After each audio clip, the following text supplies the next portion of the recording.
didn't even realize it was like right there, so bright. Wow. Hey guys. Wow, I look exhausted. It's funny too because I don't feel exhausted. I look exhausted, but last night and the night before I actually slept okay.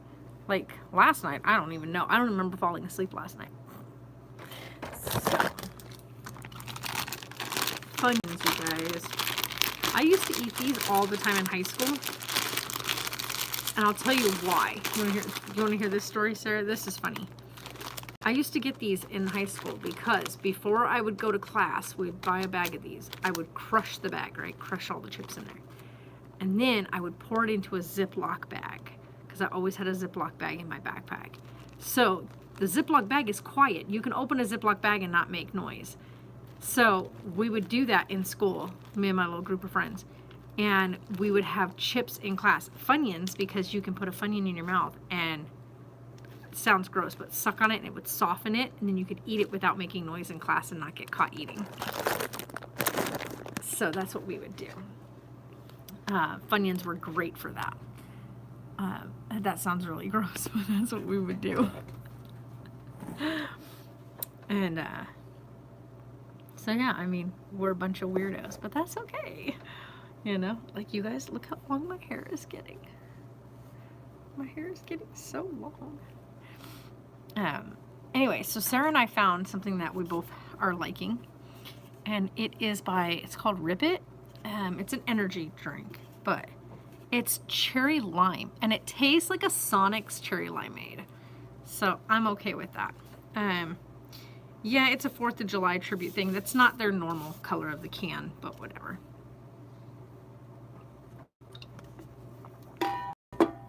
And then we're good. We're both good. I got moon pies today. Sarah had never had a moon pie, and I'm like, what kind of mom am I that my kids never tried a moon pie?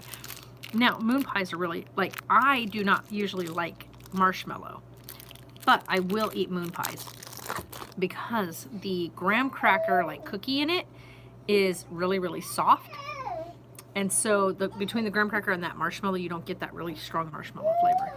What, buddy? What, bubby? You want this one? You sleep better with this one. I know, you're so sleepy. Yeah. You want it? You want that or no? Yeah? You want that one? Okay. BRB. All right, you know what? I'm just... Well, hi, hon. How you doing?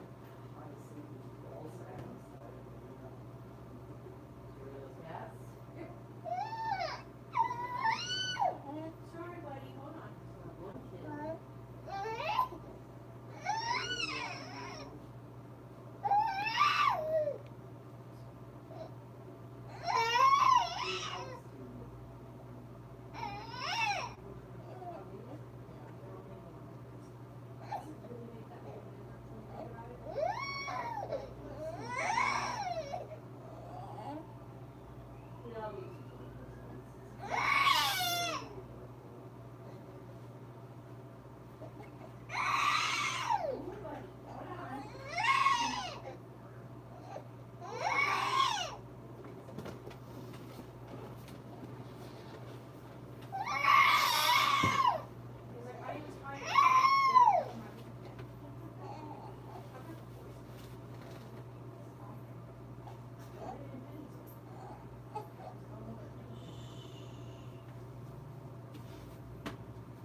used to have soda. I need to take that sign down.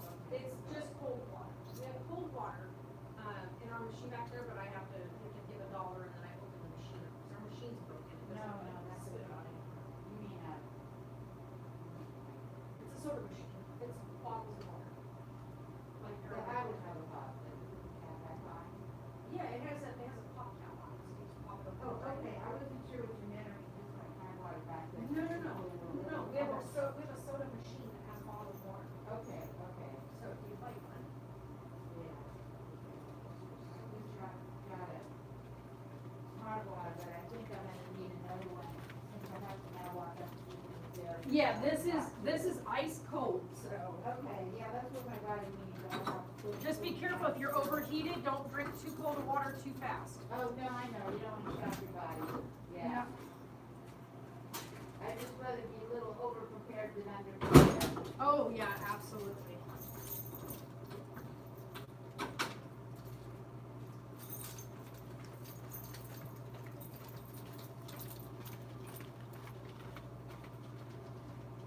Oh, can I take one of these? I'll see what you have. There you go. Like I said, that is ice cold, so. Yeah, That that's machine good. kicks butt. It'll be a little help, You'll see what I'm talking about. yeah, no, that's, Almost painfully cold. okay, well, it'll help cool down on the inside, but not. Well, be careful out there. Yeah, I know, there's over-fatigued, there's. Oh, yeah. Yeah, but I can keep stroking feeling. Oh, yeah, no, that's not fun.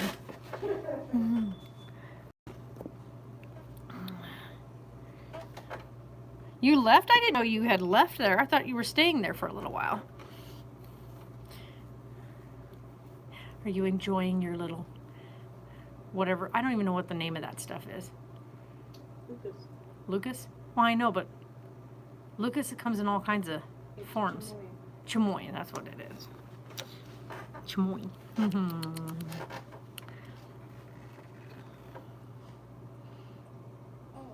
He's like this close to. Yeah, so don't forget to pump. And we need to put your pump back together. I think I tore all the pieces apart. You didn't eat any of your jelly beans while he was here. You were like, jelly beans. And then you didn't eat any of the jelly beans. I know you want jelly belly jelly beans. I almost handed it to you like this. I was like, here you go. And just stick your nipple in there. See how well that works, Sarah. Oh, your flange is getting really soft, huh? Might be time to switch to the other one. I'm going to get you a whole new pump anyway tomorrow. So. And you got your moon pies right there. So, whoa, almost fell. Oh, my butt hit the seat and had to stand right back up. Hi there. What are we grabbing today, Sarah?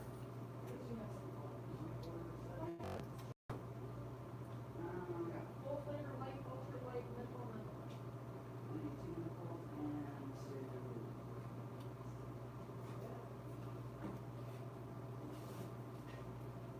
You can change. I'll say change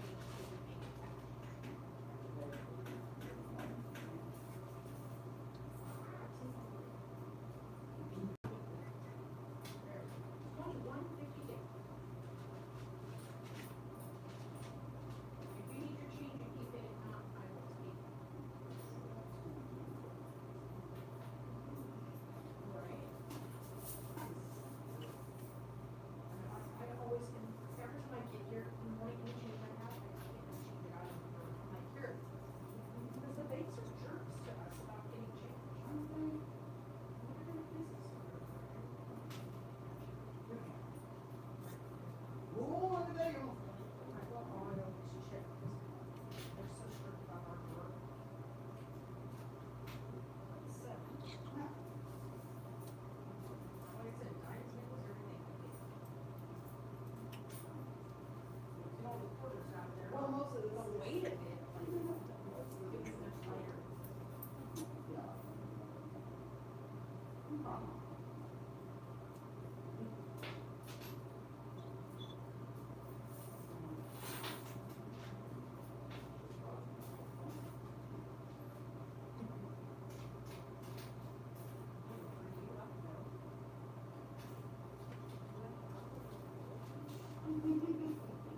That's the tin I just opened. Hi, buddy. Hi, buddy. Here, oh, there's Grandma's hair on everything. Say, Grandma, could you get your hair off of stuff, please? Now it's on your face. Come here. You're holding Grandma's hair on your face. There we go. Here you go, lovey. There you go. There you go. I'm sorry. Grandma walked away and you said, where did you go? You were sitting where I could see you. Sorry, guys. I'm back. Poor little dude. Every time I start a live stream, and this is how I know I can get people coming in. Start a live stream, we're going to get busy. So, yeah. What are you doing, sleepy boy? Yeah? What you talking about? Yeah? You found Carol? I hear not from anybody. I'm falling asleep. Are you getting sleepy, love? Are you getting so sleepy, little love? Yeah. Oh, you're lovely.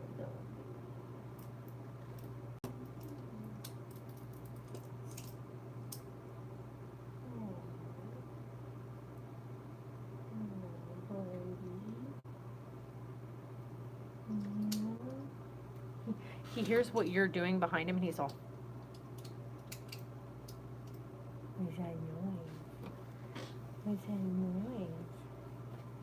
We cover you with this so you don't get stuff on you, buddy. Tracy, I haven't been on social media in a while. Like, I haven't done a live stream in a while, you guys. Yeah. Trying not to get that light is obnoxious behind me. Yeah, we haven't been on here in a while. I think probably like 2 weeks or so. Like, it's been a while. Because, he had his appointment at the beginning of the month. And now we're already midway through the month. So, yeah, it's been a hot minute. I've been doing a lot of, watching and catching up on a lot of, I guess you could say, legal, stuff in the media. So I've been trying to catch up on a lot of that stuff because I usually like to be in certain chats. And so I think this coming week on my days off, one, I have a big appointment to go to. Yay. Tomorrow we have to call insurance, but I have my appointment in Vegas this week. At least that's the hope, is that we'll have the appointment this week. I'm supposed to find out sometime today. I've been checking my email quite often.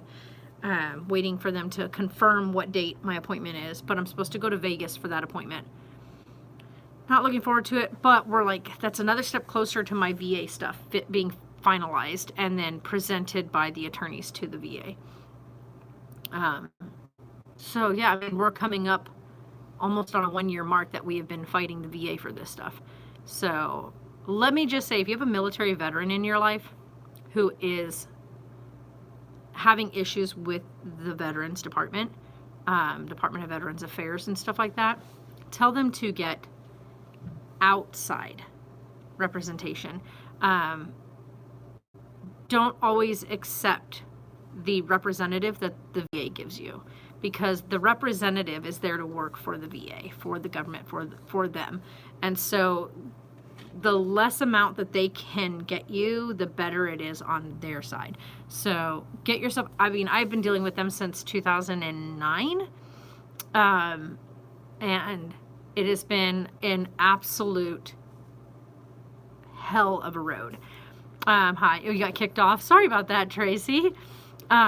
So it's just been a rough road with them since 2009. It's been like a back and forth, tug and pull, twist, turn, whatever with the VA. And so finally, I think I got to the point where I was really sick of it. I heard a friend mention that they had gone through VetLink. So it's an outside source. So that's who I've gone through, is VetLink. So if you guys know somebody, they are veterans working for veterans.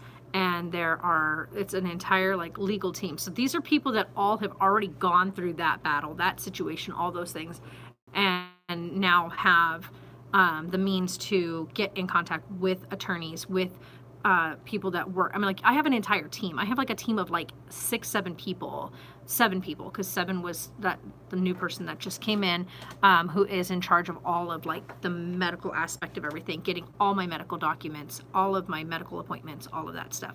And then there's the other side of the team who's doing all the paperwork, all the research of everything. They look at everything.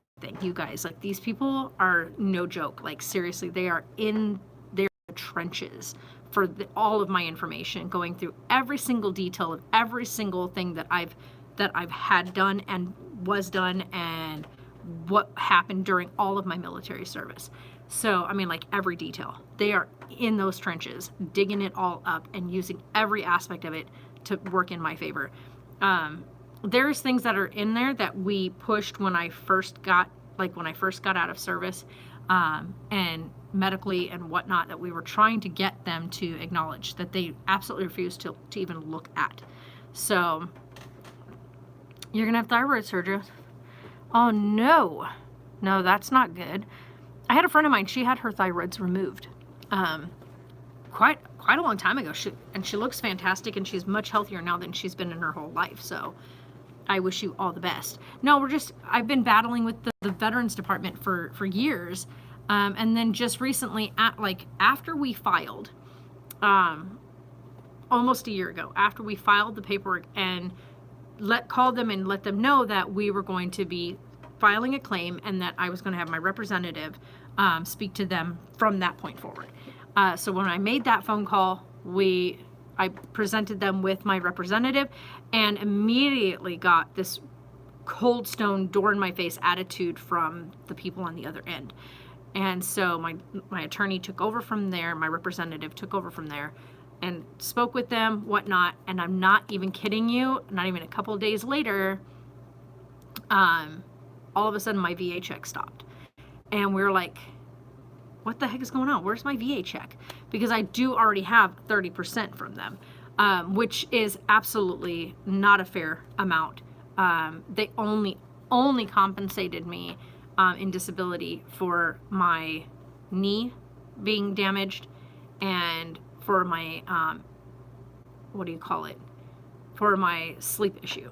But there's all kinds of other stuff, like my anxiety, my unwillingness to, like, be in group settings. I have an active fear of, they have it down, it's in my paperwork from my therapist. They call it agoraphobia, or it's the fear of being out. Like, just getting out. Like, when I come to work, this is a familiar situation. It's a small situation, so it's just me and then Sarah, of course. But I have learned who my regulars are. I do get anxious, real anxious, when new customers come in. People that I'm not familiar with, I'm super on, like, high key, high alert. So I take quite a while when I get home to unwind, like a while. So I have my thing set to where I'm supposed to lay down at, like, social anxiety, yes, agoraphobia. It's in my filing. I am diagnosed with it, so it's not like I'm just throwing out this word. I was like, how do you say it? I'm no, like, doctor, but I think that's how you say it, right? I am saying it correctly. I think it's agoraphobia. The doctor said it a couple of times to me.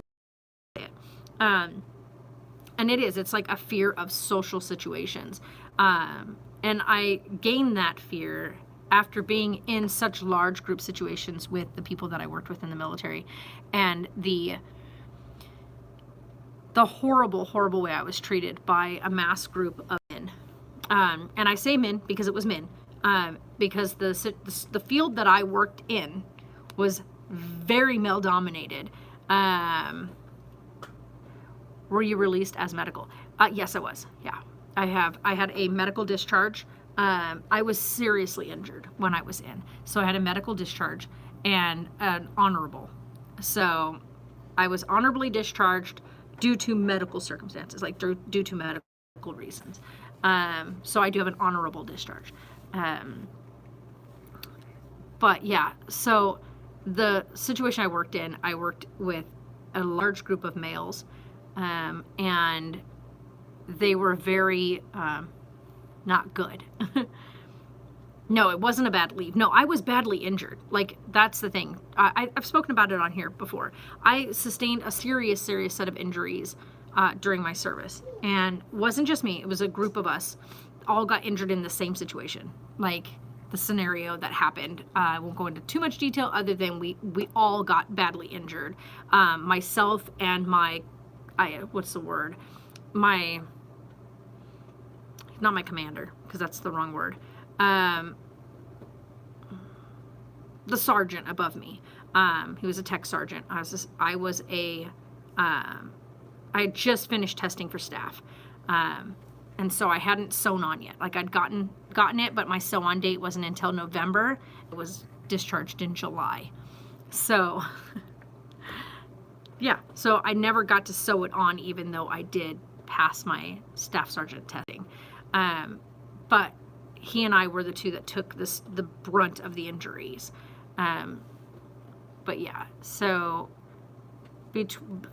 being that happened, I was no longer allowed to what they call be deployable, because I couldn't deploy. They don't usually keep you after that. Like, you need to be deployable. You need to be able to be sent places. And because I couldn't deploy anymore due to the injuries that I took, and the risk of flight at that time. Like, over time, as things healed, I would have been able to do things. However, the length of time it was going to take that I was supposed to be under physical therapy and all that kind of stuff, they look at it and go, you're out 6 months. That's not going to happen. And so instead of giving me a waiver and letting me go through the entire process, they went ahead and discharged me, which is fine. It's fine. But if you're going to do that, at least compensate for the injuries I sustained while under your authority. That's it. Wow. So he emptied you. Not bad. Well, we can put that in the... He is fighting it so hard. We can put that in the fridge, and you can keep adding to it throughout the day. Be right back, guys. I'm going to put this little bit away.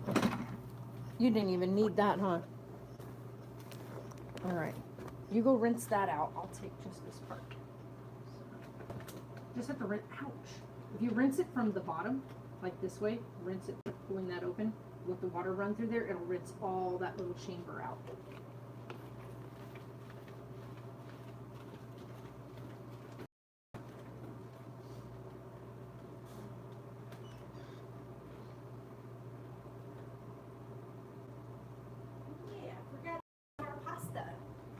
We have pasta.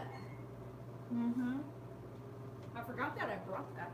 I don't know how I forgot that I brought that. I just opened the fridge and I went, ooh, pasta. We have pasta. Also, ooh, guys, I didn't show you. Hold on. I gotta show you guys. Got here to work today. I'm stuck. Okay. I got here to work today. Something I ordered quite a while ago. Had some shipping issues and whatnot, so I had to wait for it to finally make it back to the people before they shipped a new shipment of it out. So I ordered from King's Coast their coffee. This one is their Bayman's Blend.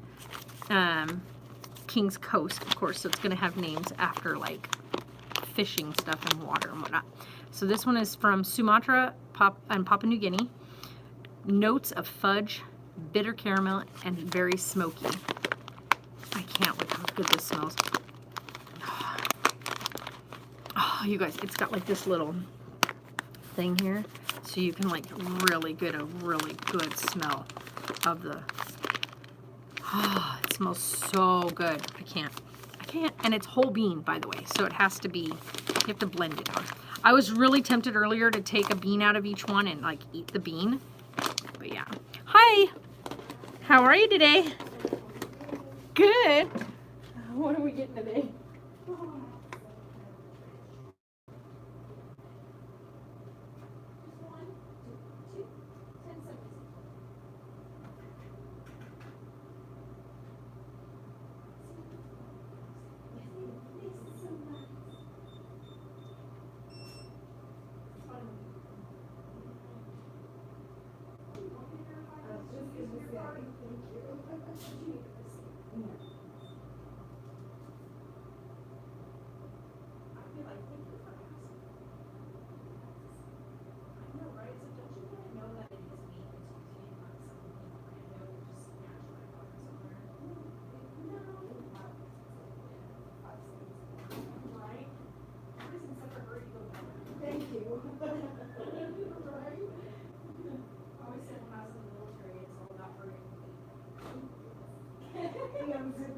You too, honey.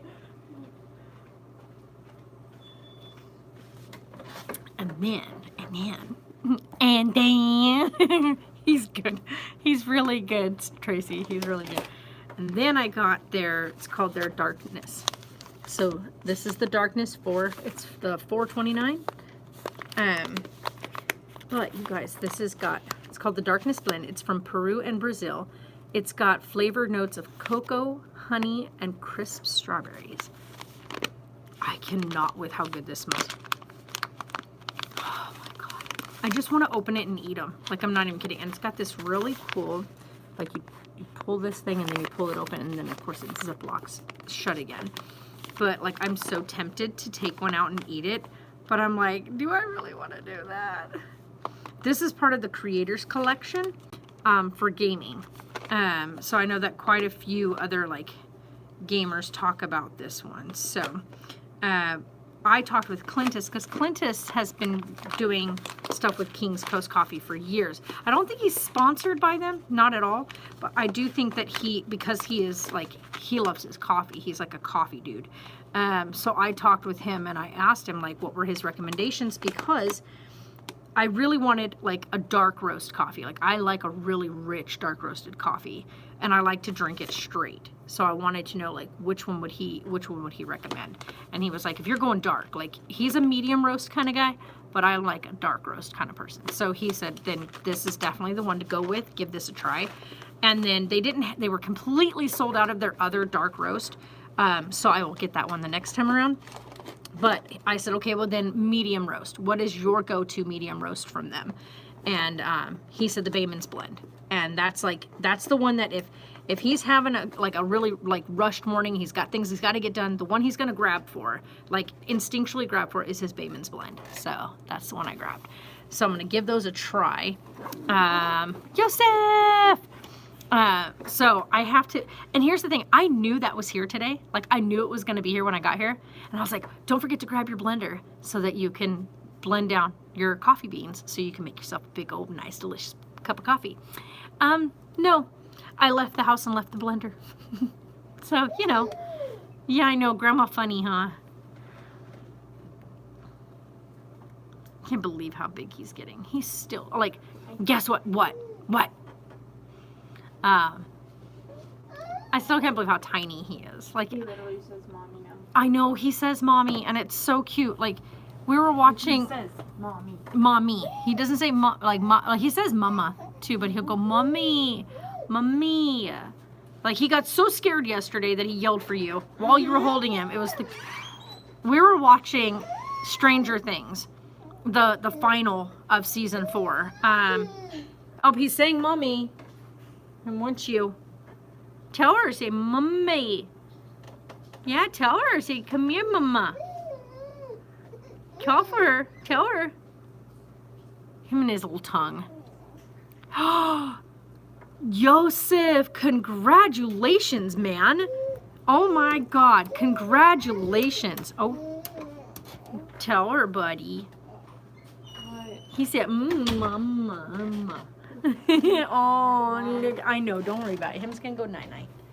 Him's gonna go night-night. But we didn't bring your blanket. I left it at the house. It was on top of his seat. I knew I was forgetting something else. Oh, baby. Lay back and get some rest. I got him from right now. And if he gets hungry or whatnot, we do have the can of formula as backup. Okay? Try to rest, lovey. Environmental services. Oh my God, yes. I think that's kind of what Taylor does. What do you call it? What is it? Trash, right? Like, but there's another name for it. No, but he's literally a trash guy. yeah, and then Neil does. He's a floater, so he does all the different things. But yeah, good job. Like, that's really good job. That's awesome. What?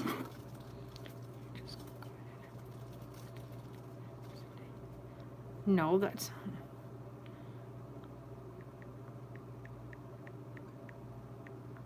He wants my payment this paycheck. Who? Robin.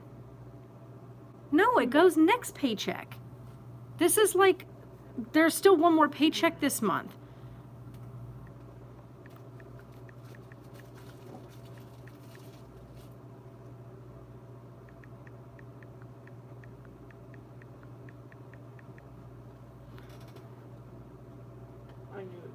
Yeah, I knew he was going to do that.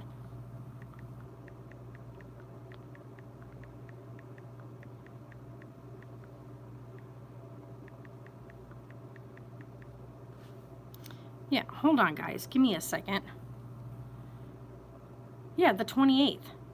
Or not 20th, 29th. We get paid the 29th.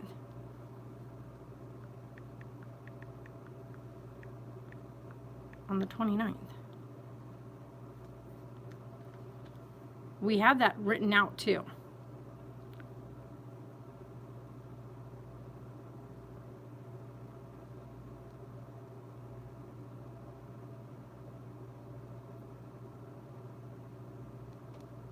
Whatever. I'll just pay him this one. That way, I don't have to pay him next payment. Whatever. I'm not even going to talk to him. That's fine.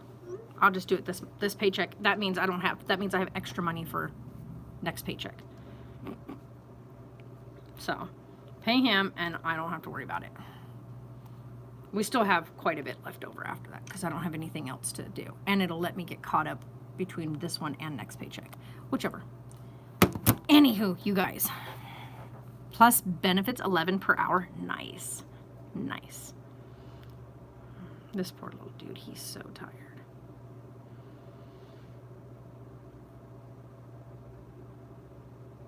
I know. Last time I made my payment, he was like, the guy that picks up all of our stuff on Sunday and our orders and everything, he's all, so you have an extra envelope for me? I was like, no, I don't. It's inside the bag.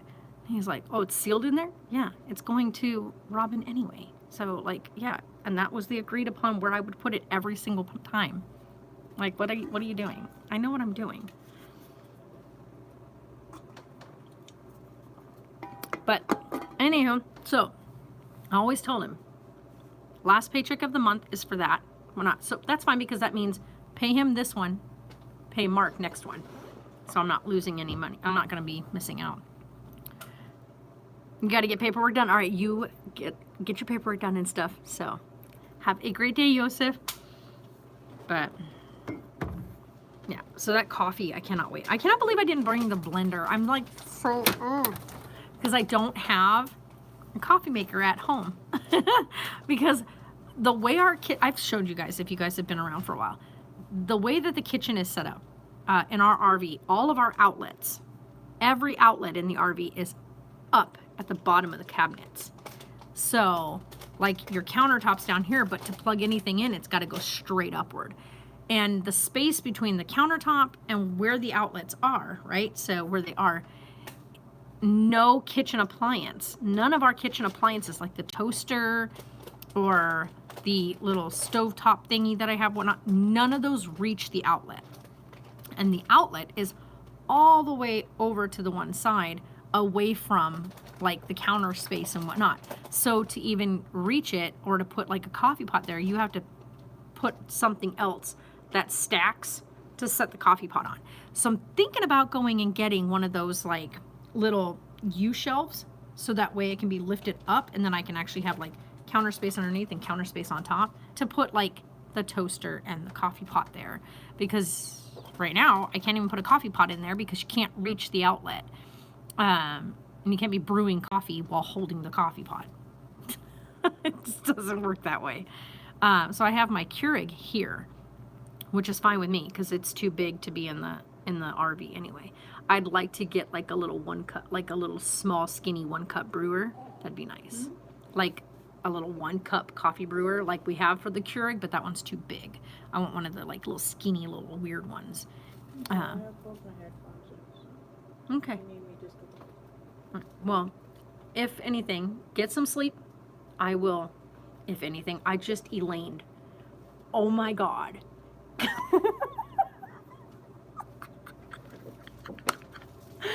I officially Elained to my daughter. Oh no.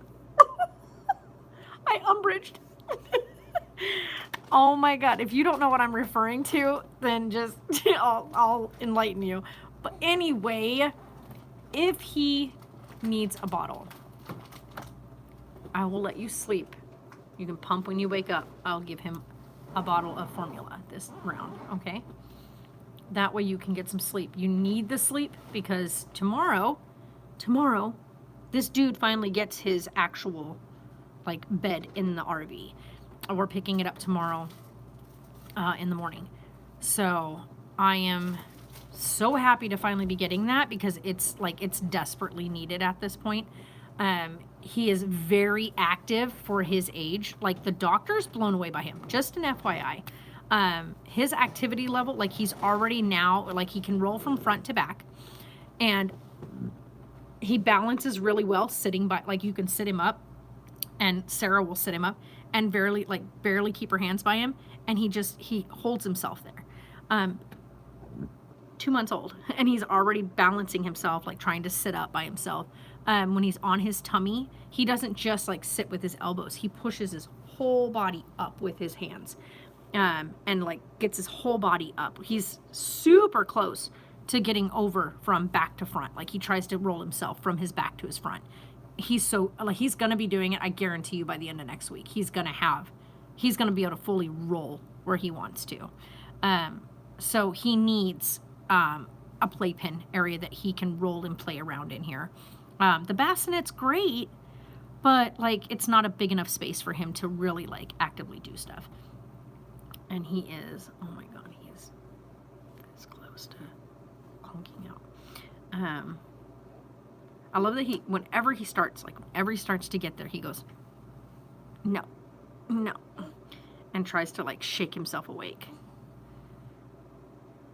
But anywho, so we're getting him his playpen. We're getting the one with the upper bassinet section in it, the large, that's the same size as the playpen. We're getting that for him so we can actually set that up in here, but pack it up and take it with us when we go home. I think it's just an easier method so we can take it back and forth. Every morning, take it down. Every night, put it back up. Bring it here, put it up so he can use it, take it home, so that it's something that's familiar in both spaces, which I think is great for him. Great for him, great for us. And we can also bring his play gym, because he has a play gym that has like loads of toys with it. Right now, I think I counted, what did we say? Like 14, 15 toys I bought him the other day. They had a sale. I couldn't like say no. They were like a bunch of 0 to 6 month old toys. Like, so they range from like 0 to 3 months, 0 to 6 months, in that range, right? And so every one of them though was for 0 months and up. And I bought him a bunch of these like little crinkly things with the little teethy things on it. The other thing is too, you guys, he's already cutting teeth. So he's ahead of the game.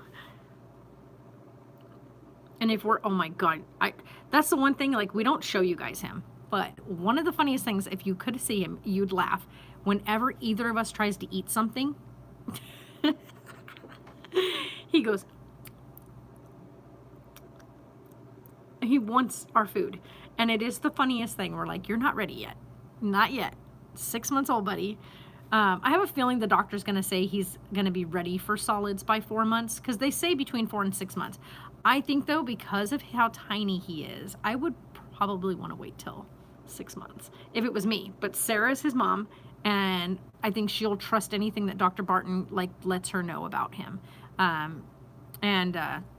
They're just blown away by how active he is. He's so alert and so active, and he takes so many things in, like the way he watches everything and like the way he does stuff. It's just, he blows my mind with how, like, when he's so smart.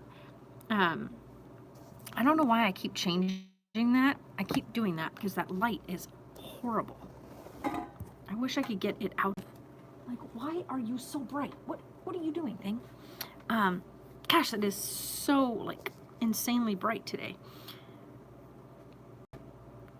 But anywho, let's see if I had the other. I don't bring the computer anymore. I keep that set up at the house. And you missed it though. Yesterday, Sarah, I did a happy dance, a full-blown happy dance out at the storage unit. Sarah didn't go with me to the storage unit yesterday. I went by myself. It was way too hot to take the baby, and I needed the whole back area of the car because I was picking up the big, like the really nice plushy twin bamboo mattress for Sarah. So I was picking that up. I was picking up his crib mattress, which we are going to need now. And I was like, I know I have a computer mouse. I have the stupid little thing on my laptop. And I was like, where did I put the mouse? Like, how did I misplace the actual mouse? And I was like, I know there's a box. There was a small box, and I had all my stuff from my room in it. And I had placed the mouse in that box because that box was supposed to go in the RV. And I was like, I know I have it. I know I have it. I didn't just like throw the box out or like get it set off somewhere. I know for a fact I have it. So I was like, got to the storage unit, and I'm pulling everything out, and I look over at the side, and there's the box down at the very bottom of the stupid storage shed. How it got there or why it's even placed where it's at, I was like, why did it get put there? Anyway, found it, opened it up, and there was the mouse. I was so excited because now I have the computer set up in the room. And it's all set up, and all I have to do is just use the mouse from wherever I'm at in the room, and I can not have to like have the computer right up wherever I'm at, which is so nice. Unless I need to type something, I can just use the mouse from like across the room if I want to watch a program if I'm laying down or something. I think, because I don't know anymore when people park in front of my door right here. I don't know if they're coming in here or going next door. So sometimes they park smack in front of my front door, and then they walk 3 doors down to the other place. So let me see. Nope, this is one of my regulars. Be right back, guys. Hold on. Oh, she's driving a big truck. Big old truck. Well, hello there. Hi. How are you today? I'm good. You know, oh, it's hot out there, huh? It's like just getting out of your vehicle or whatever. It's like, no, man. You know, I my grandkids here from Riverside, California. Oh, and they're like, well, what are we going to do? I said, well, might as well go get late. Oh. Yeah, burger and go back to the house and watch movies. We're going there to get onion rings. Yeah, I was told like yes. But anything else coming up? Right. Well, Heidi wants an In-N-Out burger, and then she wants cabinet onion rings. There you go. Okay, where is the girl that works here with the Tina? Yeah. Yeah, she doesn't work on these days. She's right. No, she only works. She works the beginning of the week, and then I work the rest. Who's the owner? Robin. He doesn't have to in here. Oh, yeah. Well, how do I fix this? Because if I wait for my check, I can post it to the okay. Yeah, so she let me know. So you still let me know which ones, and I just bring you in for it. If she already paid for it, then don't worry about it. I don't know if she would be. She probably did. Pay it forward. Yeah. Okay. Yeah, well, just, you know. Can you let me know that? Yeah. So don't worry about it, but I don't know. Yeah. Every now and again, she's really good, especially for our first video guys, so, you know, so. You know, I was telling my neighbor, I said that at moment. We need to like, Vienna. Get Vienna in the, yeah. I need to stop smoking. They don't smoke. I'm gonna get 4 packs of the decade. 100. So, and then take. Should I just come back when she's here? Yeah, she's here Sunday, Monday, Tuesday, and Wednesday. Okay. And then I'm here Thursday, Friday, Saturday, and Sunday. We're here together on Sunday. Okay. Okay. So, got it. Yeah, so that way you can talk with her, because I don't know if she hated. Yeah. She just let me know that she had come in and that she had. Okay. Given you a text or something. But she didn't say whether or not she went ahead and paid the difference, or usually she would because it's on camera and if there's product going on, it's got to show payment. So more likely she would pay. So. 21.50.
goes in your body forever. Oh, yeah.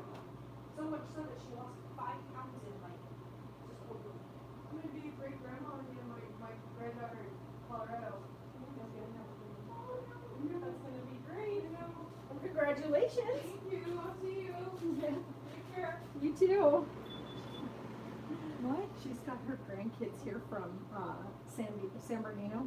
They're going over to go get burgers from In-N-Out and onion rings from The Habit.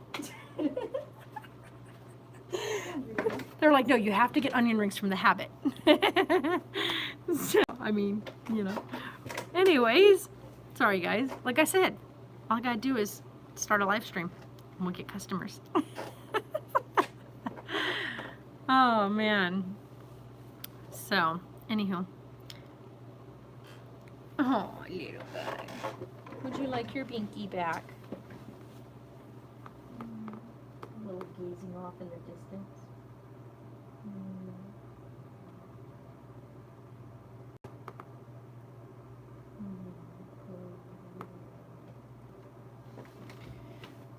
Well, hopefully the water will be like nice tonight when we get home and I can give him a nice bath and do his ears again. He liked his ears being done last time. I got his ears all cleaned out. So yeah. No, our water, I made the stupid mistake the other day. Okay, you guys have to understand, one, we live in AZ. And it was 118 degrees outside. Needless to say, there's no such thing as cold water when it's 118 degrees outside. So it's 118 degrees outside, and I was like, I just feel bleh, and I just need to get in the shower. Yeah, no, that water was boiling hot. So I was like, yeah, that was a mistake. Got through it, scolding the crap out of my skin, but got through it.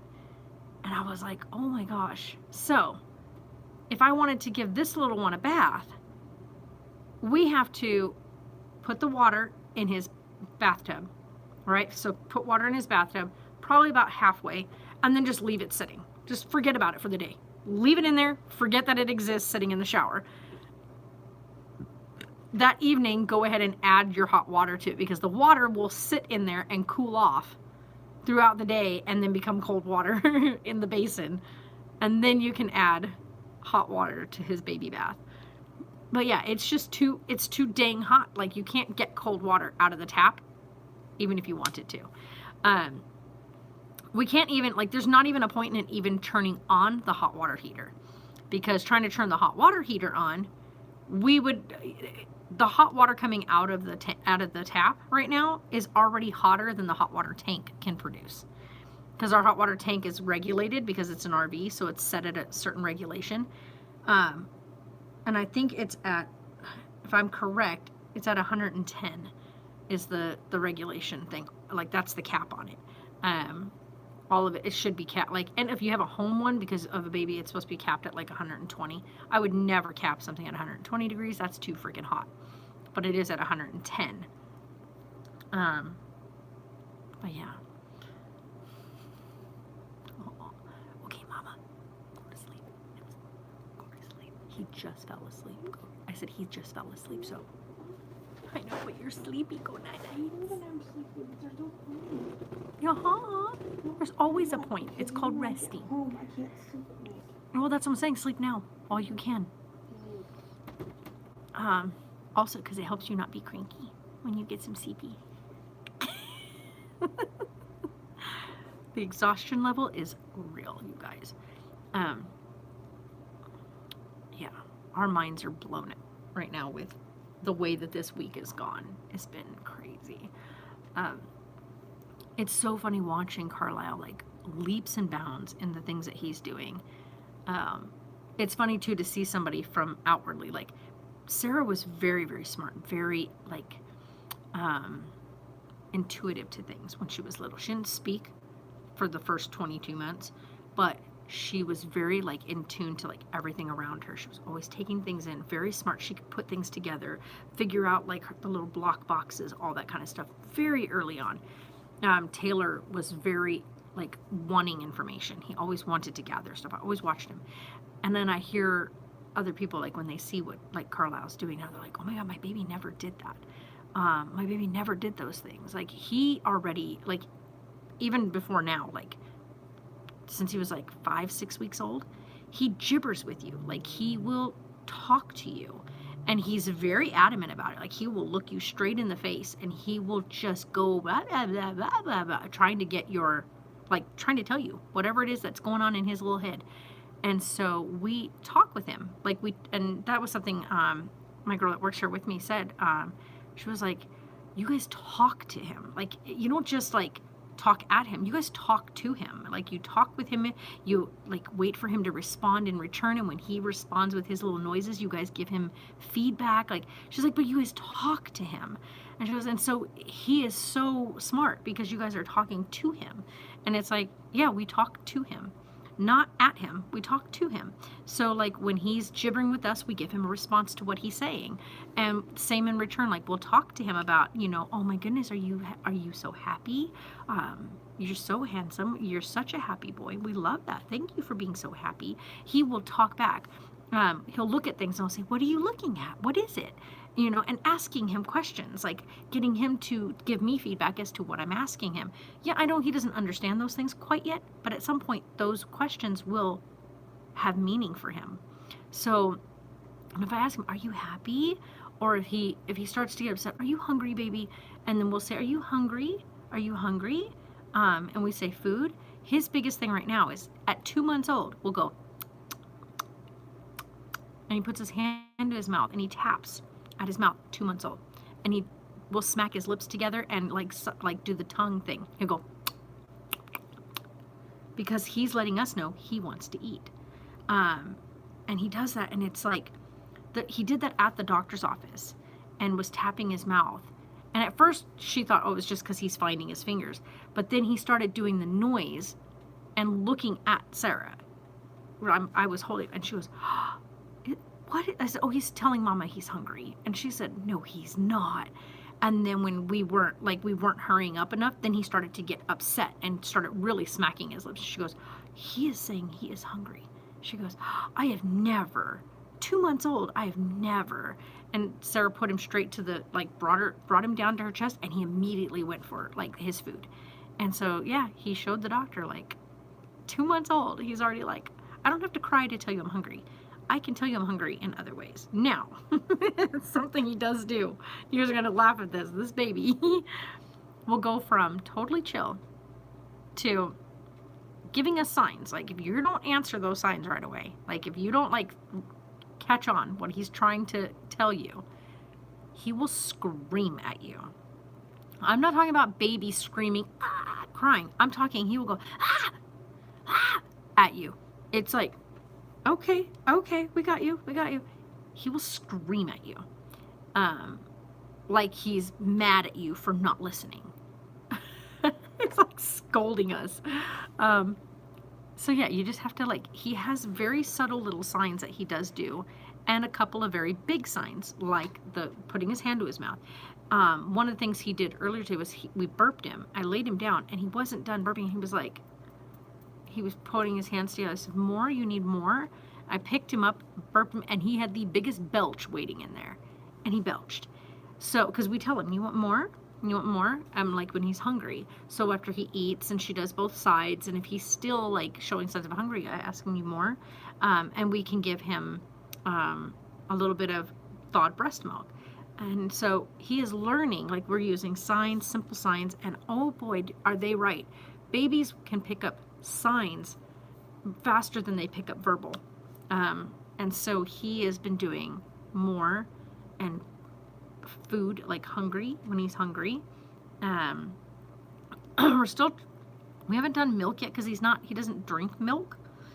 He's not on like bottles of milk, and he very rarely gets a bottle, unless like Sarah's having one at, like, she's been nursing straight on for days and days and days. When she hits that wall where she's like, I'm exhausted, my body's exhausted, I just need a moment, I'll go ahead and give him a bottle of thawed breast milk or a bottle of the soy formula that he's got approved by his doctor.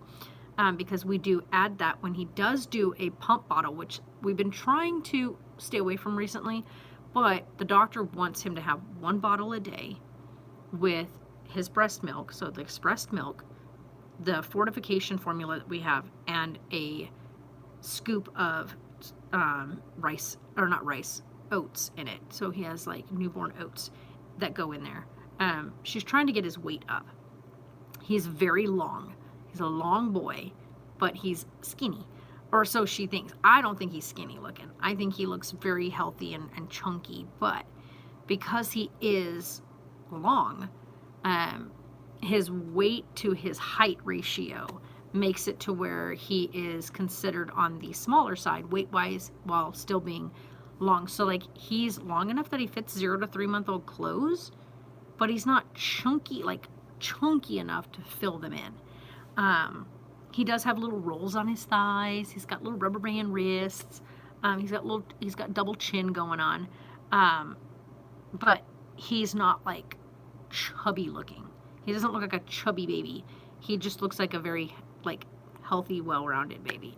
But the doctor was like, no, I'd like to see him get up past the 10th percentile weight-wise for his age. Just kind of get up there in that range because he's still very tiny. He's a tiny boy. He's long, so lengthwise, he's a long boy. Like Taylor was 22 inches at birth. This little dude was 21 inches, 21 plus, 21 and a quarter, I think is what his was. And Sarah was 21 and a half, but this little dude was 21 inches at birth and only 6 pounds. So you can imagine like long and skinny. We called him our little string bean. But now he is 24 and a quarter inches. So he's 2 feet tall already, but he's just almost 12 pounds. So he's tiny. He's a tiny little thing. But he looks great. Like if you guys have seen the photos I post, we do his little monthly update photo with the flower, with the sunflowers, and he looks like a very healthy, well-rounded baby, as you can see in the photographs. But the doctor does want to put a little more weight on him because he is growing in length quite rapidly. So he's going to be kind of like Uncle Taylor in the height to weight ratio department. And of course his donor is like that. He's very tall and thin. Yeah, very tall and thin. So the donor is actually, I think, a little bit taller than Taylor is, because Taylor's just shy of being 6 foot, because he's like 5'10", 5'11", 5'11". And the donor is like exactly 6 foot. So, but he's a little skinny dude too. So, yeah. But we're getting to a point like where we're working on him sleeping the longer stretches, because he, during the day, sleeps 10, 15 minutes and then he's awake. So he's not a very good napper. Yesterday we did get a really good nap out of him, but he did a really good nursing session with Sarah. And that's the thing, is like we're trying to build him up on his nursing sessions. That's the one thing that we talked with the doctor about. I might actually call the doctor, have Sarah call the doctor this week on my days off, because at the age he's at, and I was looking it up, he's only eating 2 ounces of milk, maybe 3. 3 is pushing it. About every 2 hours. Sometimes less than that. Like today, it's been every hour and a half. Between an hour and a half between the times he's wanting to eat. But normally, like babies by this point, at his age where he's at, should be having somewhere between 4 to 5 ounces of milk, of food at a time, and usually between every 2 to 3 hours, sometimes 3 to 4 hours, dependent. If they're formula fed, usually between 3 and 4 hours. Between breastfed babies, 2 to 3. It digests easier when it's breast milk. And he's not near 5 ounces. Like 3 ounces is almost too much for him sometimes. So I want to talk with the doc. I think that's the reason why she wanted to add the oats in there because he's only wanting to consume 2 ounces at a time. So he needs the extra calories. But he's eating like every hour and a half to 2 hours. So, I mean, I think it equals out. Maybe. I think it's just because he's a more often feeder during the day. Like, he's all day long. At night, though, when he falls asleep at 10 o'clock, he don't wake up again until 3. So he has that long stretch at night that he sleeps, which I think is great. But that 3 o'clock wake up, though, once he's awake at 3 o'clock, he wants to be awake all the way until 7. And, like, he'll stay awake. And then at 7 o'clock, he eats and he crashes out until 9. And then he's up after that from 9 o'clock the rest of the day. Like, he's 15 minutes, 20 minutes sleep spots. We might get lucky enough today. I don't know. He did get about an hour of sleep earlier today. When we first got here, he ate really good. Slept about an hour. And then right now, he fell asleep 5-6 minutes ago, roughly. So, we shall see. But, yeah, so it's been a minute since I've been on here to talk with you guys.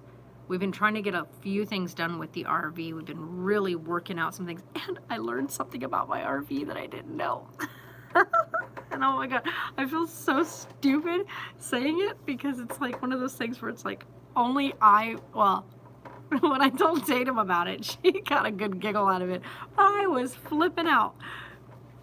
So I was cleaning out like all the stuff, right? We're going through everything. We're trying to make sure we organize everything. Just, because as you're inside of something like the RV, you start learning like what you really need and what you don't need.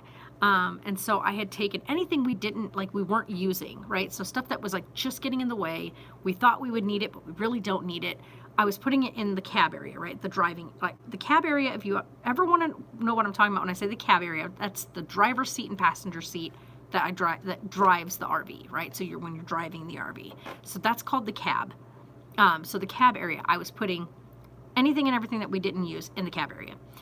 Well, I decided, okay, well, I'm going to take everything that's there, I'm going to put it in the car, I'm going to take it to the storage unit, and then I've got a couple items I do need to grab to bring back. So the mattress, da-da-da-da-da-da. So list of the things I'm going to be bringing back to put into the RV. So that way now we can actually make this very livable. In the process of taking everything out of the cab, I discovered something about my RV that we had talked about, and we had said, well, one of the things I want to do in this RV is put in swiveling seats, right? So that you can swivel the seats to turn around and face to the living space. So that way you can have a spot where you can sit down and chit chat and relax, maybe have the little table piece, so you can actually chill out. My RV has swivel seats. I don't have to put them in. They're already there. I was pulling everything out and I look underneath and I'm like, what the heck is this down here? So I pulled a couple of items that were like, I don't know, they were like spare pieces that were down underneath there. I was like, what is this stuff? But in doing that, I was like, because I know where the red lever is for sliding the seat back and forth, right? So you can get closer to the steering wheel. But I was like, the heck is that down under there? And I look and there's a second red lever, but it's right up against the base of the seat. And I was like, what the heck is this? And I pop it and the whole seat just swiveled away from me. And I was like, oh, I freaked out. Yeah, and it was so funny. As Sarah's laughing at me, I'm losing my noodle out there, like out in the outside of the RV at the RV park, freaking out, hallelujahing, jumping up and down. Yeah, I'm simple, guys. I'm simple sometimes. It had me so excited, like so excited. So, you like my bags under my eyes? These are great, aren't they? These look great. I was thrilled. So, I am so happy to say, like, we got all of that stuff cleared out. There's a couple more things we're getting ready to do. One item I have to get, and I should have brought the other screws with me, and I didn't. I need to get the shorter mounting screws, because with the RV, you can only put in, like, the RV walls are only so thick.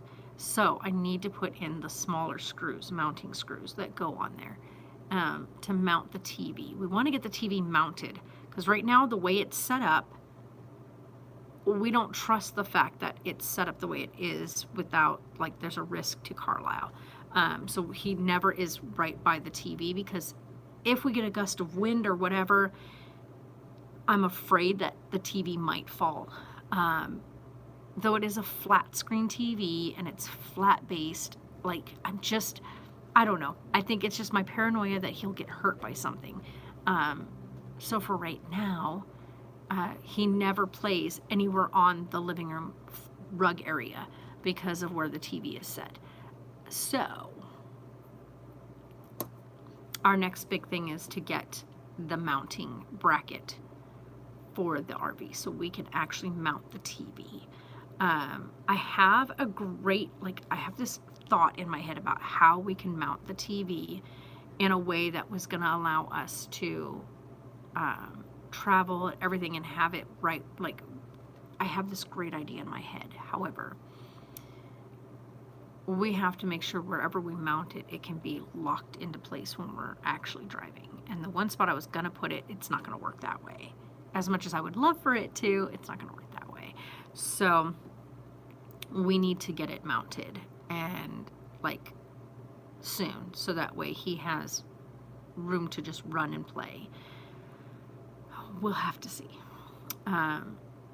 We also need to test out locking his car seat into place in the big seat, not the front seat. The bench seat in the back there is the booth seat. It has floor mounted buckles, so they're mounted down on the actual, like, to the body of the RV, which is great, so is the front seat ones.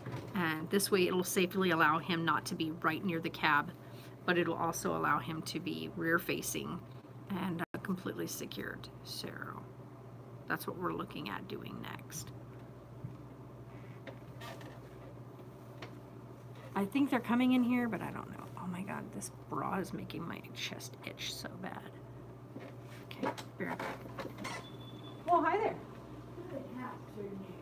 Good afternoon. What are you today? I am fantastic.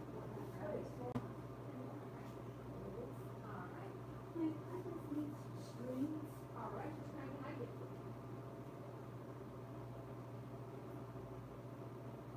Always go bigger if you're in doubt because you can trim them down versus making room. The smalls, do you want brass or steel? So medium brass? You betcha. How many packs did you want? I just want package thing. How lucky. Was that $1.08? Alright.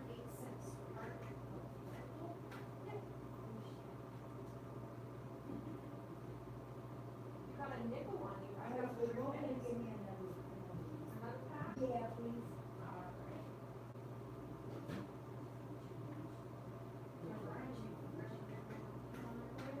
$2.15. So you've got 15 cents. No, I got pennies.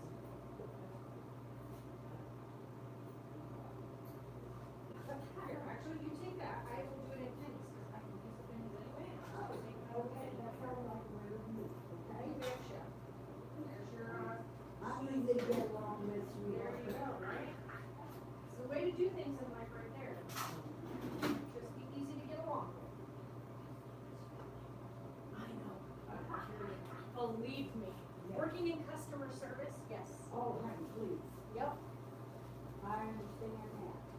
Have a great day. And I think everybody should have to work once in customer service, at least once. Yeah, bye, honey. Take it easy.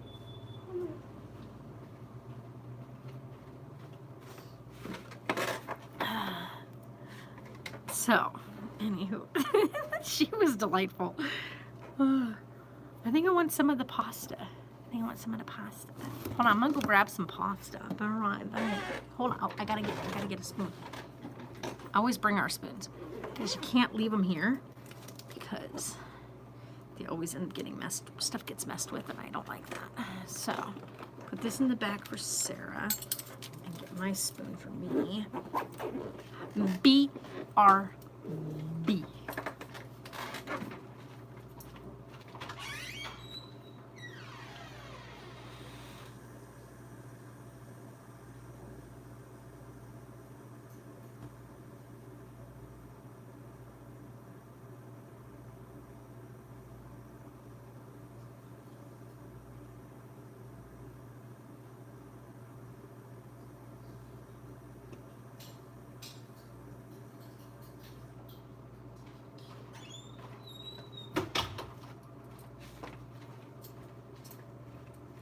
My little leg piece is throwing me a bobby. Oh, she just played.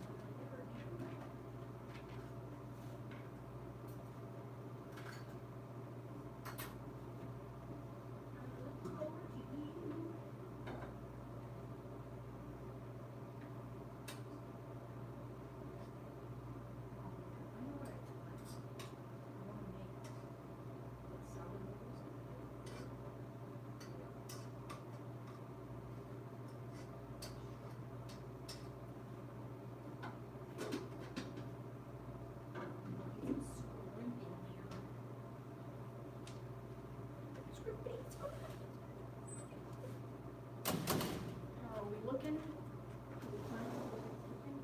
We did. Good.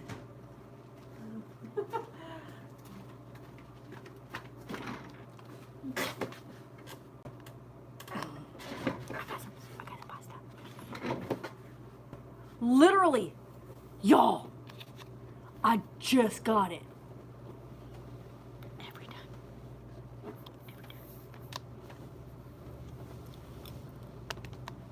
I might as well get the bite in there. Huh? I said I might as well get a bite in there.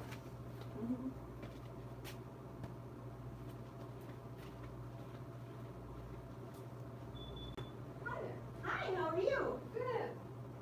May I have one pack of the Edgefield 100s, the red? Sorry, I'm trying to specify. Yep. My favorite's when they come in and go, can I get a pack of Senecas? Sure. Which one? And then I go, Senecas. Okay, which one? The red. Okay, which one? Okay, 5? Yep. 25, 35, 36, 37, 38. Thank you. You're welcome. Did you get rid of those cats? Yes, did. Okay. Yep, they are. She almost had me talking to the boy. Yeah. But I don't need one. I have. No, and they needed to go together anyway. Oh, okay. The Well, female, yeah, she she had was- some disabilities. Yeah, she told And me she that. relied on him for a lot of like, Oh, okay. her protection and her safety. And see, I would have took them both, but I have I have 3 females, they're all fixed. But the 2 are like alpha, Yeah. and there's one that lives in my room because they won't let her out. Yeah, no, that's not fair to them, the cat. I know. Bring home that one. Especially because you already have the other 2 that know and are Yeah, property but and see, whatnot. we live in a 1-bedroom condo, so she's got the bedroom, the cat tree in the window, her Well, own yeah, stuff. and that's great, but like, God, the separation sucks, having to be careful that one doesn't get in there and end up attacking her. Well, we're pretty good, and then she gets us when we're sleeping, and they get us when we're awake. There you go. So I mean, I thought about that. I was thinking it wasn't fair, but you know what? She The seems reason, happy. that's why I said the reason why we bring home them is because the fact is like we live in a 1,700 square foot property with my grandparents. We live in an RV. Oh my And you have to God. shut the RV off during the day when you're not home because the park is really strict about like. Having it run. Yeah, because when nobody's there, Why if waste your AC, electricity? well, no, if your AC seizes up when you're not home, it's fire hazard. Okay, but So, you're now- also wasting more electricity. Well, no, because if you have a pet in there and you're running the AC, Yeah. so because we have to leave during the day and Yeah. not shut it off, we have to take the pets with us. So we had to keep transporting the cats back and Oh forth my between God. the RV and here and into a battle. And I was like, the one panics in the car and would shit all over herself. Oh. himself I've had one of those. in the car, not liking car rides. Uh-huh. So by the time we would get here, then we have to wash both cats, leave them in the bathroom because they can't be out here because there's glass everywhere.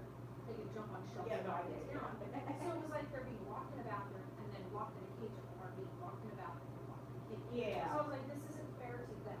Yeah, you're They right. need to be where they can run loose.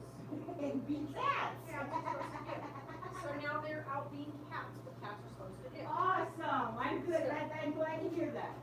You have a great day. You too. Yeah, let me just move the cats into a 1-bedroom. She was like, yeah, we live in a 1-bedroom condo. She was talking about wanting to, she said, Tatum almost had her convinced to take the cats. And I was like, you already have 3 female cats at your place. 2 of them are extremely dominant to the point their one cat can't even come out of the bedroom. They have to leave it locked in the bedroom away from the other 2 females because they will attack it. You We're trying to convince someone who already has 3 cats, 2 of them extremely dominant, and you wanted to convince her to take these 2. Yeah, I don't think so. That wouldn't have worked. Oh, it's... Well, hi, honey. How are you today? Good. How about you? Good. I'm taking a nap. I'm just driving today, so no. I guess it's Segway. Yeah, the Senecas. Four commercials. And that's all. You want the 100s or the shorts?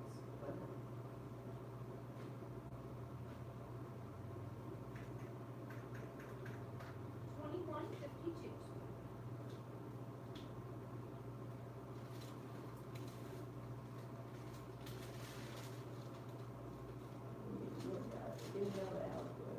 Oh, I hear you. It's hot as heck outside. Did you walk there or did you drive there, love? Okay, don't forget your caravan in there. Do you need a receipt for yourself? Yes.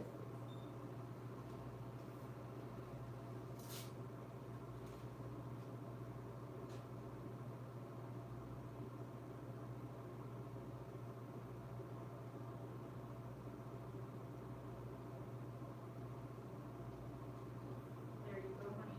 And your receipt is in your bag, okay? You're welcome. Try to stay cool out there. It's getting hot outside. Thank you.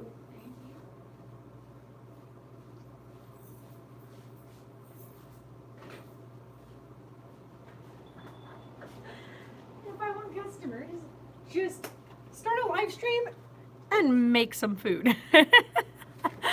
I have another person coming in. Hold on.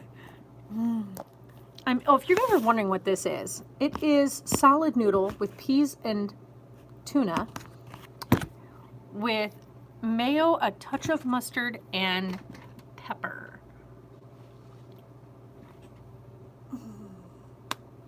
If these people are going to come in, they're just kind of standing around.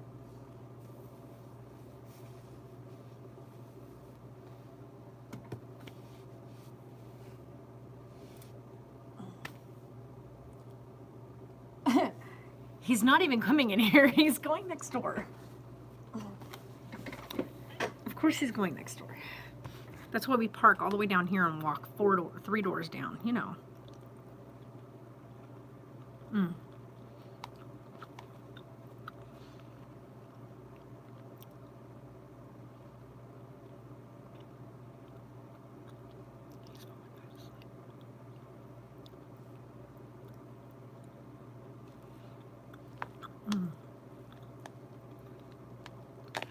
You know what I was thinking back there? What I need to make? The salad noodles. With solid shrimp, pimentos, and diced or halved cherry tomatoes. It's such a good pasta. Like, I'm not even gonna kid you. And then you can stir it up with some olive oil with garlic. Hi there. Hi. How are you today? Good. What was breakfast?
But anyway, so I want this salad pasta with some salad shrimp.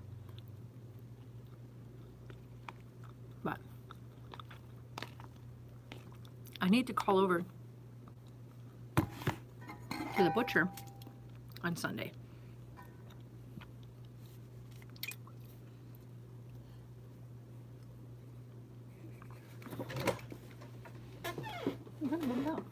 That cherry limeade stuff is really good.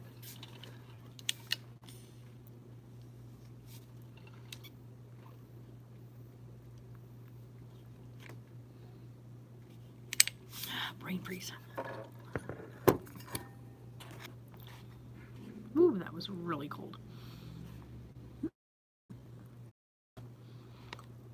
Yeah, anytime I want to, like, get a bunch of customers to come rushing in here, either immediately start a live stream, which is guaranteed to get a bunch of people in here right at the start, so that I have this blank moment of just the screen and you guys hearing background noise, or make some food so that my food always, good part is I'm eating actually cold food today.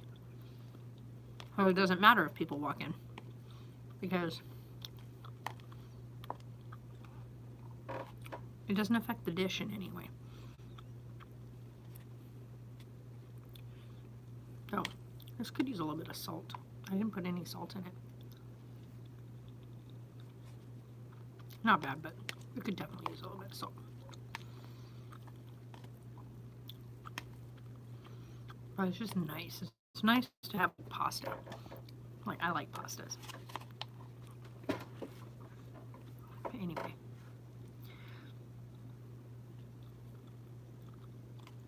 What have you guys got going on new in your worlds? Because my biggest thing is Monday, I gotta get the gas filled up, like the propane filled up in the RV. And then Tuesday, if it works out, Tuesday I go to Vegas, get my appointment done. And then on the way back, stop at Safeway, pick up my butcher order.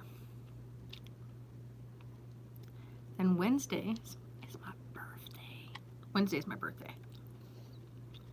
Which is why I'm ordering food from where I'm ordering it. Because I'm ordering from the butcher ahead of time because I am ordering oysters. And to get oysters and stuff, you have to order ahead of time for her. So you order on Sunday, and then she receives the order on Tuesday. So I will have my order the day before my birthday. So, speaking of which, let us go here. Let me check on him.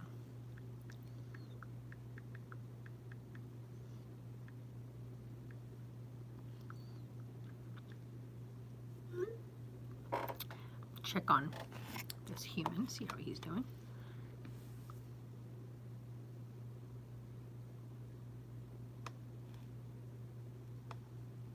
So, little one is in REM sleep, so we're trying to learn that something that he does that neither of my kids did, but apparently is a thing.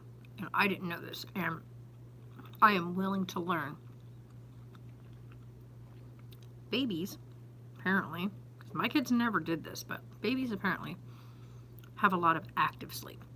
So there's a point, I guess, where he might open his eyes, look around, may even fuss for a moment, but then we'll go back to sleep. You have to wait. Give them a minute. If you notice them 10-15 minutes after you've laid them down, them waking up, or what you think is waking up, because they may not actually be waking up. And if you go over and react to their immediate response to, looking like they're waking up, you can accidentally wake them up. So what we've been doing is, when he starts to kind of rustle and move around, like just a minute ago, he opened his eyes, he looked at me, he looked around,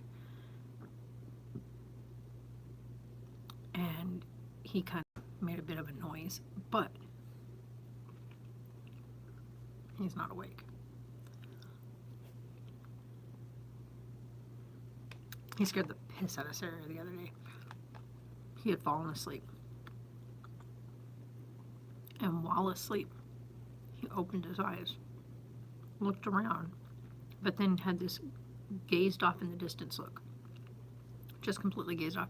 And she like grabbed his hand and he did the whole flop. He was out like a light. He was out cold. But his eyes were open. Sarah did that to me twice when she was little, where she fell asleep with her eyes open. Just kind of gazing, like literally blank expression. Like even now, he's sleeping with his eyes partly open. But he's sound asleep. You can see it because those eyes are moving. So he's an active REM, which is, babies are in REM sleep a lot. And this is something I'm learning because Sarah was a hard sleeper as a baby. Like she could sleep through anything. Taylor, very hard sleeper. Neither of my kids were light sleepers. Like you could have them sleeping right next to the railroad track with a train running by and they'd sleep right through the noise. They didn't care. So I can't. It doesn't matter. Like my phone is locked. My lock screen is his big smiling face. My home screen is his smiling face. They're two different pictures, but him in the second picture, he's so excited because he was watching Fortnite fails. I'll explain that. For some reason, Sarah had Fortnite fails playing on the TV, right? So she'd just pick something to put some background noise in. And sometimes we get a giggle out of watching Fortnite fails because they're freaking funny. Some of the compilation videos are hilarious. But she had one of those going. He was kind of not in the mood. He was fussy. He caught the TV, caught what was going on, and started like reacting to the people. And he got so excited and he had this big smile on his face and his little hands were like, ah. And so we snapped a picture of him and it was the best. Like he was so excited and he's yelling at the TV. And now he does that. Like if he is having a really like where we've done a bunch of other stuff, he's been fed, he's been burped, he's been changed. We've tried playing, doing some gym stuff with him, tried all kinds of stuff. When all of that fails, we set him in his little seat in his swing, set him down because the contact sometimes can get him overstimulated.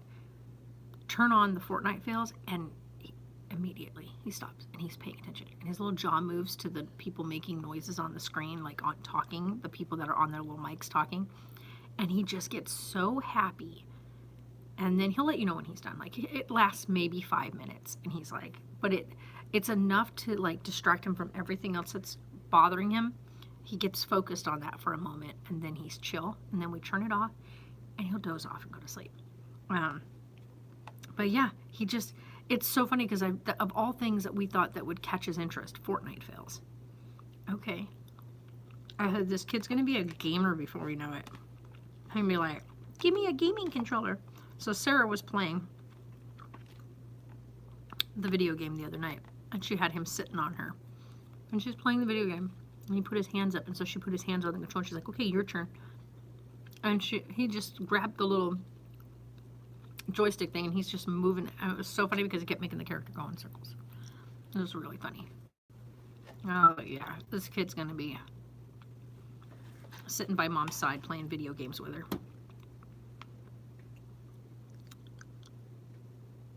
Mm-hmm.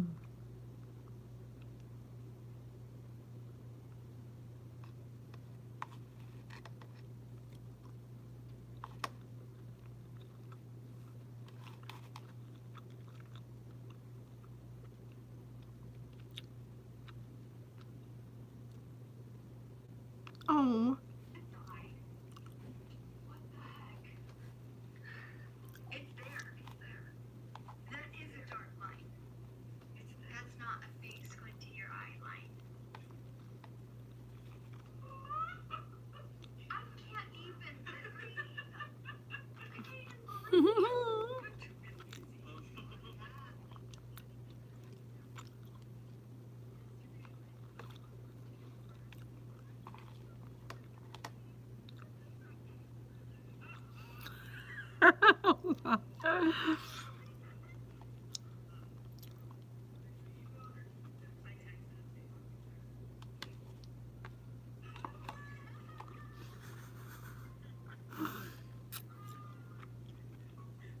Why is Jared's dad like the best human in the world? That's so cute. Like, oh my god. Why are these two so funny? If you guys aren't watching Cullen and Katie on like Instagram, you're missing out on some of the funniest stuff. Very adult content, by the way. So, like if you're young or not mature enough for adult content, then don't. But otherwise, like they kind of stirred away from doing YouTube for the most part. So I pretty much just follow them on Instagram because because I'm not there for their kids. I was there for their like them as adults. And I always started watching them strictly because of Cullen and the fact that he used to do Crunk Kitchen. And I was sad when he took that away because that was like how I first found Cullen on YouTube. But Skeeter. You don't know what I'm talking about. You guys are missing out. But anyway, so they're now like doing stuff just as a couple, like before they had kids kind of thing. And the stuff that they talk about like is so funny. It's so relatable and so funny as adults. And then of course, because my kids are all grown up now, I can see what they're going through now with their kids being their age, because my kids have already gone through all of that. And it is so funny. It's so funny.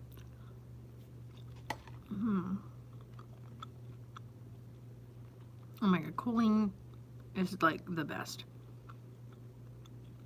I'm so happy to see her out there doing what she does. Again, like being able to get out there and do these things that she loves doing.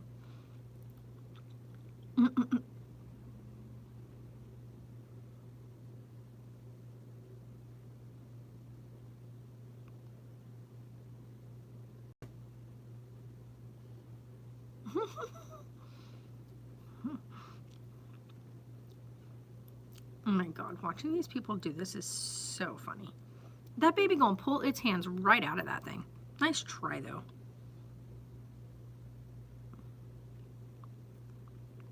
Oh my god. Literally.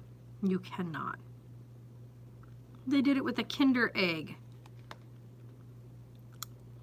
No.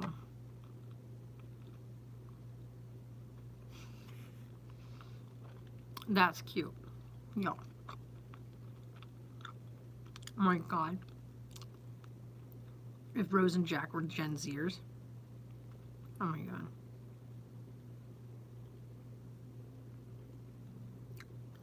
Oh my god.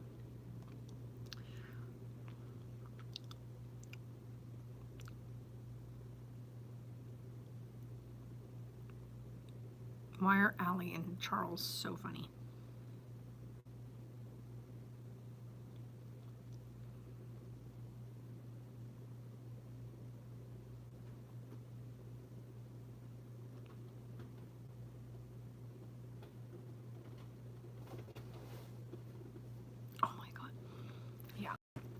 I can't wait till she does the live stream today, because the live stream today is going to be strictly all on the denial to the motion put in place against the verdict. And it was denied, which is perfection. So.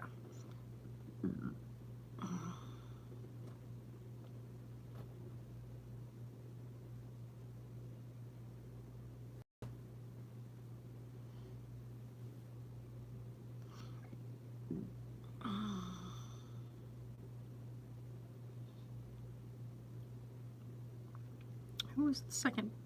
Like, who's this baby? Like, that's not her baby. Like, not even close. They're two totally different babies. Who is that?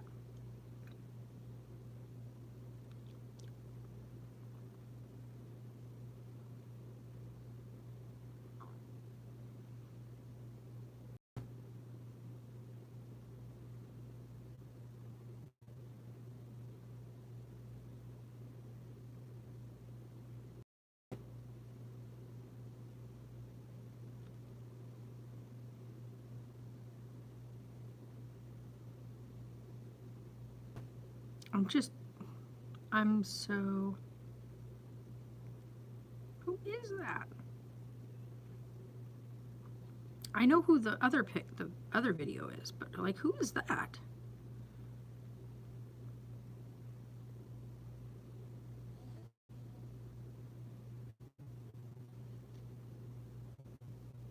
I'm so confused. She has this gorgeous video thing of her baby, but then there's a video in there of her son. So who's the baby that she's saying? Like, I'm so confused.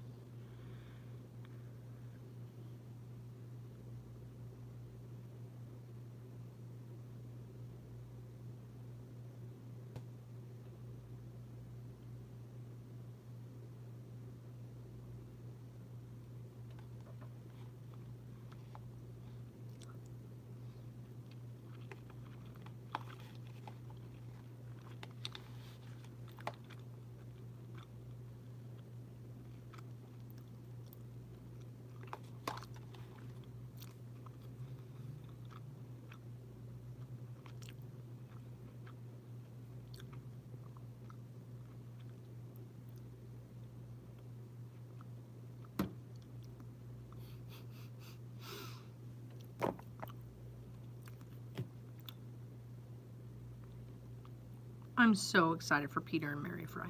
Their little boy is so beautiful.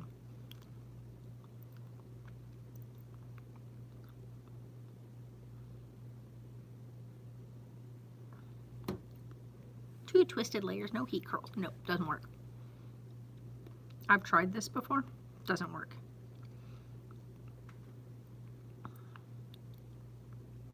And they just get all tangled up and then look like a frizzy mess.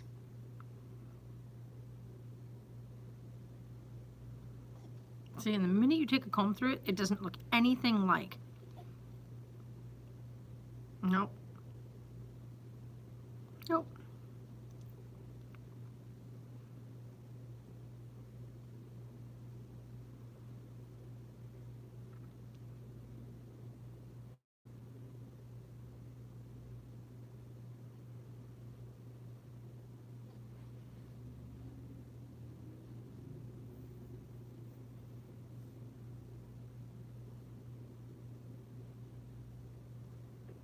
Oh, that's actually pretty cool.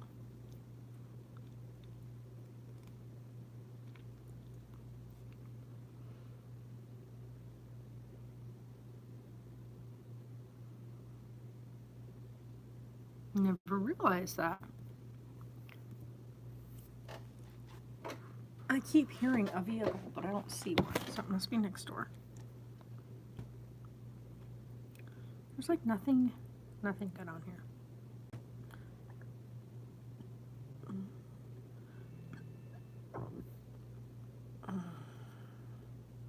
I was trying to see. There was a post I was waiting to see.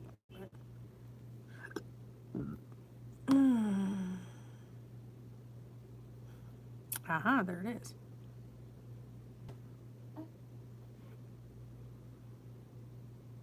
I'm going to say he's a judge.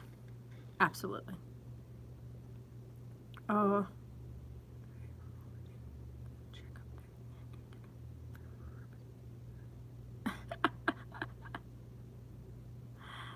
Oh my God, look at them. Oh, they got to go see Mommy and the new sister. If you guys don't know, and you don't watch Rochelle and Justin, or you watch them but you don't follow them on Insta, they had the baby. So there's now a sweet little baby girl that has officially joined their family. We don't know all the ins and outs of it, but oh my God, Ashley looks amazing pregnant. What the heck? Y'all, cut that out.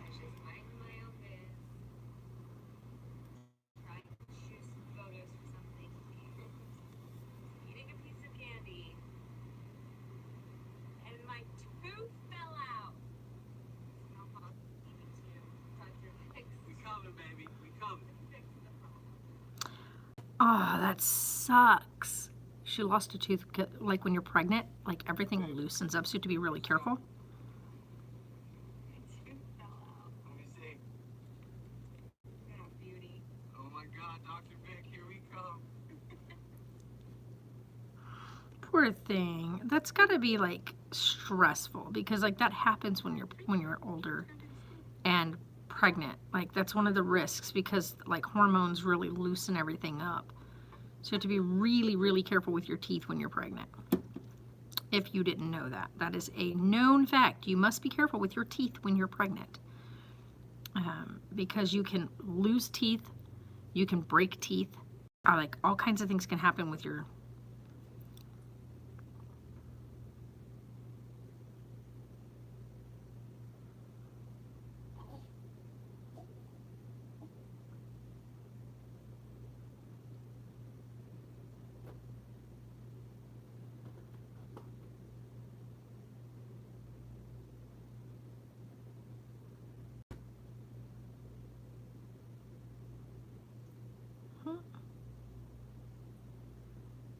Nope. I did that last year, you guys. I set up a thing. Like Facebook has like things where you can do like a birthday, like GoFundMe, not GoFundMe, a birthday fundraiser type thing, right? Like, so when you set it up, it goes directly to that profit. That didn't make sense. To that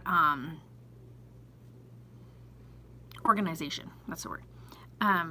So I did a thing for St. Jude last year for my birthday. I set up a St. Jude fundraiser. Anything that people wanted to send would go straight to that. So I set that up. Not one person donated. Like zero people donated to St. Jude Children's Research, children's cancer research for children. And I was, let's just say, and this was through Facebook, not through you guys. I didn't do any kind of fundraiser thing through you guys. It was just strictly through Facebook. I wanted to set that up so that like friends and family, got my,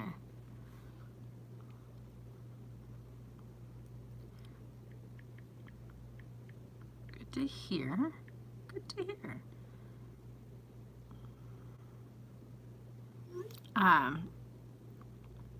And I wanted to leave that so that my friends and family can be like, hey, don't worry about buying me stuff, because of course we were in the middle of doing a bunch of stuff. We were going to be moving.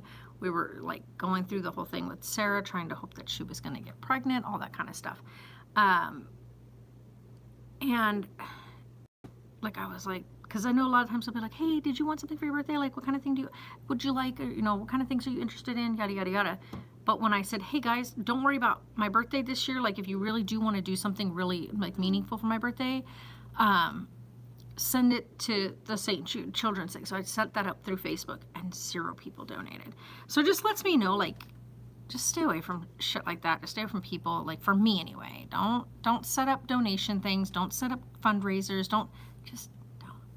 So I stay away from those things, because it's like, it always makes me more disappointed because of the charity that I select, knowing like that I don't have that to give them. Like, I want to be able to do those kinds of things. I want to be able to raise funds for stuff like that. But then to have it like nobody become present for it, nobody be there. Your birthday is August 30th. You know, that's so funny that you said that. My sister is August 1st. So, my sister that passed away. And hello, Angel, how are you? Never cheat on you if you give it.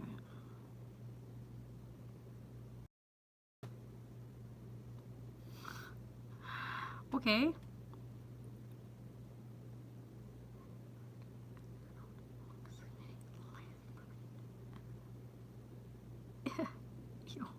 What the?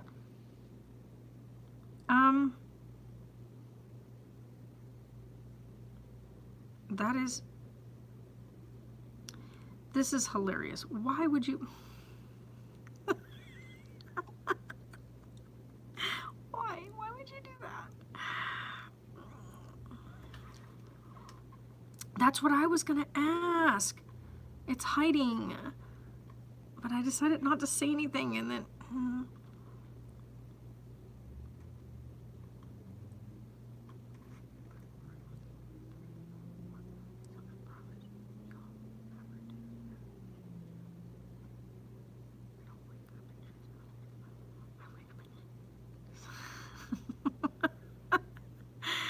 my niece is too funny.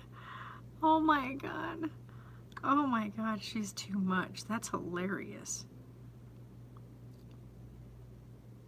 Oh yeah. I'm just trying to go through like all this stuff. I try not to get into too much of this stuff, but that is hilarious. Oh my god, that is the cutest little bean.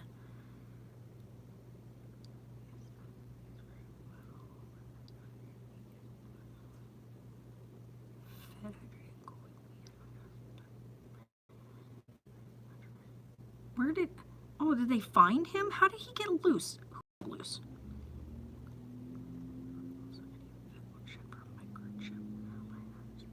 If the owner's not found, I will gladly take him. Me too, but I think my dog would be jealous. I just don't understand how anybody, what are you doing leaving, how did this pup get loose?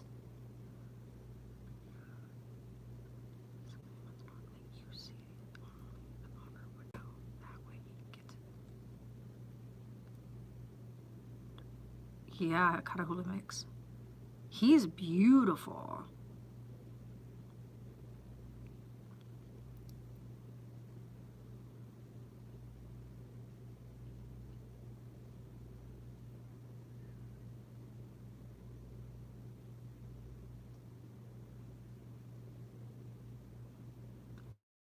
Yeah, guys, you need to be freaking careful.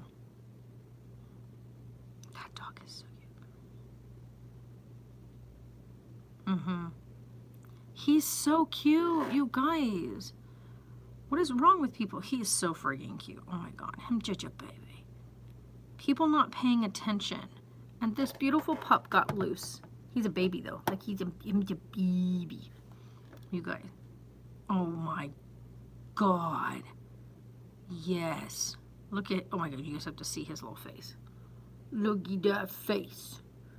Somebody picked him up. He's got burnt paws right now because, of course, nobody out here wants to pay attention, and this poor little thingy, he got loose and burned his paws because he got out in the Arizona heat. So, I really, really hope that they make sure they vet whoever it is that says that, oh, that's my dog, it got loose. Because there's people right now in the area where we're at that are claiming animals, saying, oh, that's mine. All right, he's cute. Saying, oh yeah, that's my dog, he got loose, yada, yada, yada, this is their name. And then they're picking these animals up and then they're killing them. So, like, you gotta vet these people that say, oh, that's my pet. Like, find something distinctive about the dog that only an owner would notice or know about that dog. And or make sure they have, like, photos of themselves with that dog. Everybody has a phone these days. And if you have a puppy, a little puppy like that, you're definitely taking pictures with your puppy. Guarantee it. If they have no photos whatsoever of this puppy, then it's not their dog. Because everybody, when they first get their puppy, takes a photo of their puppy the day they get it. And if they own the parents, they always take photos of the puppies as they're growing up with the mama. Because of getting ready to place them, you know, a lot of people place them online for adoption and whatnot. Where are they? Oh, they're at the PetSmart. I was like, where the heck are these people at? God, there's no wonder. There's so many cats right now. So many cats in the shelters right now. No, that's, Salem is missing, huh? Yeah, probably caught out there in one of those areas. Oh my God, is it one of those big? It is. It's a giant beanbag lounger. It's huge. Yeah, it's sad that there's so many cats right now in the shelters. Not only that, but here's the biggest thing. And I talked about this last year and the year before that, and I'll probably keep talking about it. If you are out and about, I love dogs too. I have my Tonker boys. I'm not going to have any more pets right now for like a long time.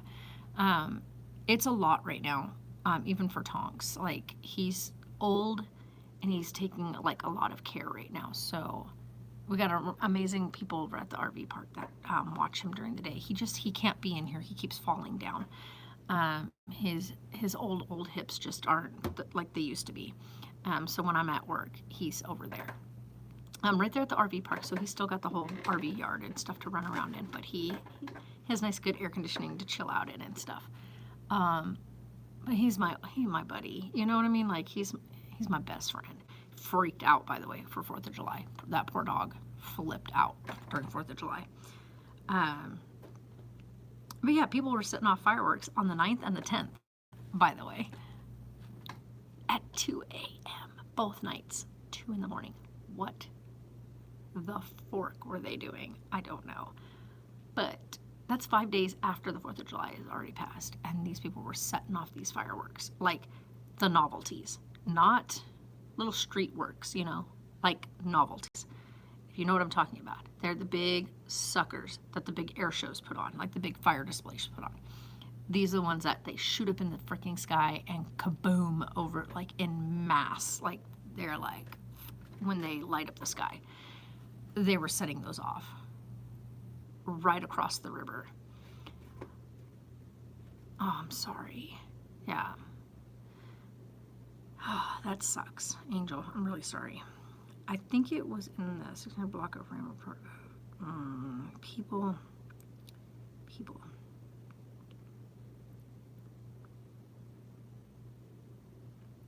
But yeah, so for me anyway, like if you're out and about during this time of year and you see, I know it's hot out, guys. I know it's hot out. And you see kittens, or you find kittens like under a property. Like a lot of times these cats have their kittens underneath like the trailers. So if you're living in an area where there's mobile homes, right? Not motor homes, mobile homes. And you see these and you find kittens underneath, or a panel that's loose, there might be possibly kittens underneath. This time of year, do not close the panel in, first of all, for one. Secondly, don't take the kittens if you find them. Well, hello. Good. How are you today? Freaking roasting my boots off. Right. And I think I'm just gonna do. Which one can I get for you? And I'll try this little strawberry again. Okay. I just knocked everything over, you know. Okay, so the strawberry palm? You bet. I know it's hot as heck. I know. I'm like, could you all like, hey, what? No, oh my weekend was 118. I know, right? My sister-in-law made my mom this Sue turkey on her birthday. My birthday's on Wednesday. Oh, that's cute. I'm like, She has like a little cricket or something. Yeah. Did you never see? No, it's a thing. Oh, look. It kind of looks like the same. Oh, that's so Isn't it cute? I love that. Yeah, I ordered this off of Amazon right before she had him, so that way I have it for the day he was born, and I wore it the day he came into the world. Cute. It's hard to believe that it's almost like 4 months old. He's gonna be driving tomorrow, that's fine. Right? And it's so funny because he's so smart for 2 months old. Like, at his appointment today, he was only 2 months old. And the doctor was like, how is he so alert? Really? Like, he's wide awake, just watching everything. So alert. Because most babies at 2 months old, they're Yeah. sleepy, but not, and he'll go up, like, if someone's holding him, and he wants mama, and he's hungry, he'll go, I know, and that's crazy because that's like sign language. yeah, and so we taught him more, so Yeah. now, like, this morning, I burped him and laid it I down. too, I see serious. Yeah, and he goes like this, and I was like, you need more burps, and he's like going like this with his hands, so I picked him up, patted him, and he just belched. And then he was like all snuggly, and then He I did a laid lot. down. 2 months old, like, but he's so like constantly like, well, Yeah. let's say like 4 to 5 hours. Just like, working all stretches. around. The doctor's like, well, some babies are like that, where they're just, everything is so interesting. It's gonna be exciting to watch him grow. Oh my God, I can't wait. Alright, bye sister. Bye. She's like, I gotta go to work. She's like, no way, at 2 months old. Yeah, basic sign language. Him's already knowing it. He is so cozy right now. Why he gotta be all cozy? I just like sat this in front of you guys. I'm sorry. I can't go outside too much because it's too hot outside. Oh my God. This, it was 118 here the other day. What is today's temperature? I haven't even checked. What is today's temperature? Oh, my stomach's a bell. Oh, it's only 110 today. Oh, it's only 110 today. Hey, at least it's only going to be like 110 on my birthday. So was that our, and then it's going to go down to 109. It's just going to start going down from there. Wait a second. What is happening? August is supposed to be the hottest month. And so, like, August is usually our hottest month. Like, that's like a known thing. But, like, it's going to be, okay, yeah, it's going to be like 110 on, like, my birthday and stuff. The temperatures are going back down again. I'm so confused, you guys. I'm not even kidding. I'm so confused. Like, what is happening? Normally out here, it's like 120 plus right now, like this time of year. Over the weekend, it was 118. And then I went to the storage unit yesterday. And by the time I got there, I checked the temperature just before I got out of the car. It was 115 degrees. And I could have sworn at like 2 points when I was moving boxes and stuff to get things out of the way so I could get to the mattresses, I could have sworn I was like, I'm going to faint. I'm going to faint. It is so freaking hot out here. So I had to like stop, sit down in the shade of the car because I had the tailgate, I don't know what you want to call it, the little window open on the back of my vehicle, because you open the window first, then you pull the door open. It's not a hatchback, which hatchbacks the whole thing opens. This thing, the glass opens first, and then you pull the door open sideways like a regular door. But anyway, had to sit back there a couple times. Your birthday is August 30th. Yeah, that's what you were saying. Mine's on the 20th. Mine this month. Mine's July. So mine's on Wednesday. So like that's what I was saying, was like wanting to do like a fundraiser type thing or whatnot, but like I'm not going to do it. Wait, is that the same person that had that found the little pup? I really hope you vetted the people that. I really hope it's not the same one. Okay, no, it's the different dog. Okay. I was like, please tell me you didn't just randomly give that puppy to someone. Okay.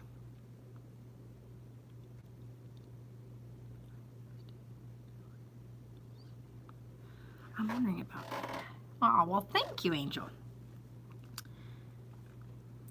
Yeah, see, we couldn't do something like that because of the units that it runs, because our unit, our RV, is only a 30 amp. So we would have to update it to a 50 amp plug if we were going to run a second AC unit, which I am going to get done, by the way. I am going to be putting in a second AC unit on the RV, which was something I thought about like running a campaign for, but decided against it because, you know, you're going to get all the stupid idiots out of the woodwork. It's just going to make it a hassle. It'll just make it a hassle thing to deal with instead of, you know, just trying to be kind to people. So it's never worth it, so I just don't do it anymore. The feral cat warriors are trying to get a bunch of the feral cats out to properties right now. I thought I deleted the feral cat warrior thing off of here because I can't keep watching. Like, I can't keep seeing the stuff with the feral cat stuff because there's so many cats right now. It's like, you wouldn't have this problem if people would stop snatching cats and kittens from those areas. Because by doing that, you allow other cats to come into those zones. So, as horrible as it is and as hot as it is outside, and yes, a lot of those kittens are probably not going to make it in this heat and being born under a trailer, yada, yada, yada. But when you remove them from the area, mom goes back in season. So, when you take mom's kittens from their nesting area where mom has whelped them, and you come in and you take them thinking they've been abandoned, when in fact mom has probably just gone off to go eat or find food, seeing as she's outdoors, it's not like she just readily has food ready for her right next to her bed. And she won't keep it there anyway because it would draw predators in. So mama leaves to go find food. Sometimes they can be gone up to 24 hours. Like, leave them be. people come in and they take the babies. Well, when you do that and mom comes back and sees her babies are gone, she will go back into season to become pregnant again. So you just perpetuate the problem. Leave the babies there. Mama will care for every one of those babies until they're either weaned, one, have passed away, two, or have been taken. So the likelihood that she will get at least one of her kittens to adult, like to wean stage, adulthood, so to speak, the chances that she's gonna do that is pretty dang good, because they're pretty freaking good at it. Like, kittens are always being born out here in this time of year. If you just leave them alone and mama has at least one of her kittens to raise up, she won't be breeding again in that time frame. So stop taking kittens, people. Stop taking them. Stop taking them. Let nature take its course. Two, if you find them and you think they've been abandoned, keep an eye on them. That's about it. Don't go and disturb them. Don't go touch them. Don't go move them. Don't do it. Leave them alone. Leave them alone. Watch them. From the moment you first notice them, 24 hours, people, 24 hours. If you find one in the middle of the road, that's a whole different story. But if mama has moved them up onto your porch or something, don't freaking touch them. She will move them. Just leave them be. But 24 hours, guys. 24 hours. If you give them 24 hours and mama still hasn't returned and babies have now actively started becoming noisy, then you call somebody professional, somebody who knows what they're doing, to come out. You, however, don't touch them. Don't touch them. Call somebody. And when they will ask you a few questions, answer those questions. Then they may recommend, if you have this stuff to do so, you will be taking on the responsibility of bottle feeding these babies. It not only goes with bottle feeding, there is all kinds of steps that go to caring for newborn kittens. So, 9 times out of 10, more than likely, they will die. Not meaning to be an ass, but it's the likelihood. Neonatal kittens are very hard to care for because you have to feed them. And the temperature needs to be right, and the mixture of the formula needs to be exact. You need to stimulate them to go to the bathroom.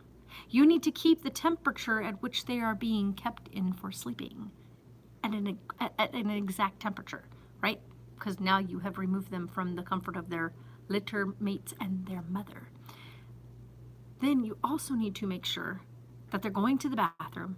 Oh, and you have to clean them, by the way. Like, because they're newborn kittens and they don't have mama there to lick them clean, you get the joy of waking up to kittens being covered in each other's piss and poop. So you need to clean them, which means lots of bathing of kittens. You have to do this. You have to change their bedding multiple times a day because they don't have mom there to keep it clean. So the likelihood that they will end up with infections because of urinating on each other without having a mother there, the likelihood of them defecating and inhaling it from each other, likely there. Also, the likelihood that they are calling for mama and the stress alone that mama is not responding will force them into what they call fading kitten syndrome. And once FKS happens, there's no saving them. Once they fade, it's done. And they can fade within minutes. They could be looking totally normal and healthy, pottying, eating. You could have just fed them and had them go to the bathroom for you, and they look amazing, and in 10 minutes be dead. So, leave the kittens alone. If they are not in a situation where you need to step in, leave them the fork alone. Too many times I have jumped to the rescue to bottle feed kittens. As a matter of fact, right now, feral cat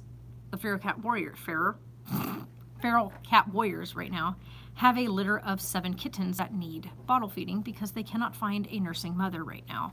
Because the 2 nursing mothers they have already matched them with multiple kittens. So each of those cats right now are nursing 9 kittens each. And they have a litter of 7 right now that needs bottle feeder. I am not stepping to the plate for that one. No, I don't have the time, the energy, or the space for it. And so as much as I would love to be like, oh, here, I'll do it. Nope. I said, nope. I actually got that one of them messaged and said, I know that you do bottle feeding for Saint. I said, no, I don't. Don't call me. I don't, because I want to say yes, but I know mentally for me right now with the fact that I'm helping Sarah and we've got a newborn baby, I don't have the time. And then of course working the 40 hours a week that I'm here, I honestly don't have time to have a litter of kittens. We already tried that once with a litter while trying to work and it did not go well. We lost all 4 kittens. All of them died. The whole shebang. So, oh my God, Kylie, I think she goes by Lyra. Lyra is freaking hilarious. I'm reading her Facebook post that she's posted. It's so freaking funny. She's so funny. She's talking about, she's like, but like, I never rub my religious beliefs or whatever into people or whatever. So beating the snot out of somebody over the head with a Bible during their depression isn't something I'll ever do to you. And she's like, I'll just be happy about it. I was like, oh my God. She's like, so beating somebody over the head, or beating a depressed person over the head with your Bible thumping isn't the right way to go about it. She's like, so it's not something I'll ever do to you. She posted it, it's just her regular post. Oh, she's going next door. She's not even coming in here. I go all the way up and I walked all the way over to the register and she walked all. I walked to the register and she turned and walked next door. Why are you parked literally? I'm not even kidding you guys. She's at my front door. What? I have to show you guys. I can't just keep telling you guys that this is how it's happening. I have to show you guys. Hold on. I have to show you because you have to see what I'm talking about. So, this is what they do. Here's the front door of my store. There's her car. Empty parking spaces. See the green thing down there? That's the door to the other store. Why? This is my store. Someone explain to me. You want to explain it to me? Somebody, please explain it to me. Why?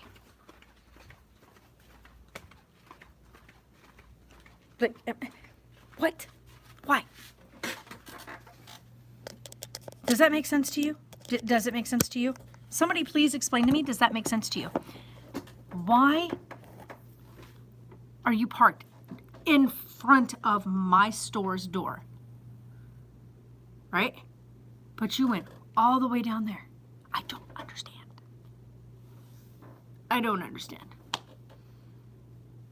I mean, if you're hiding from somebody or whatever, maybe they come running in here thinking that you're in here. I don't know, like that. Oh, that's so-and-so's car. And they run in here and they're like, oh, they're not here? That makes, right? Right, Jeff? Oh my God. I'm like, why? It's 110 degrees outside right now. Why'd you park down here and walk all the way the frick down there? Why wouldn't you just park? It's an empty parking lot. Did you say there's only 2 other cars down that way? It's an empty freaking parking lot. And the front door to them is all the way at that green freaking newspaper thing. So what? You want to walk all the way down there in 110 degree heat? I mean, more power to you. I don't get it. Maybe my brain is just like not computing as to why they're doing it the way they do it, but they do that all the time. And then we get up and walk to the front of the store to where the register is. And by the time we reach there, they've taken off and went that way. And you're like, what? I could have stayed back there and chilled out.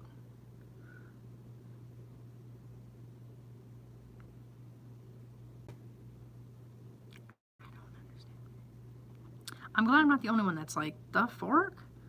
Because it just, gotta chill. Makes no sense. It just doesn't make any sense. Okay, so let's see if they answered back yet. No thing, I didn't want to open that.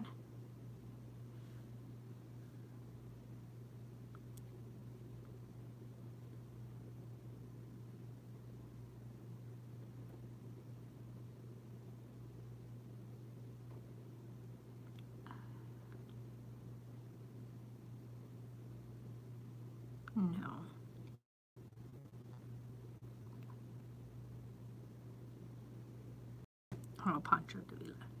Oh my god, that stuff is so yummy.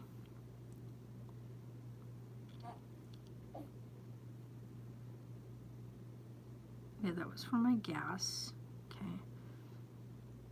And that.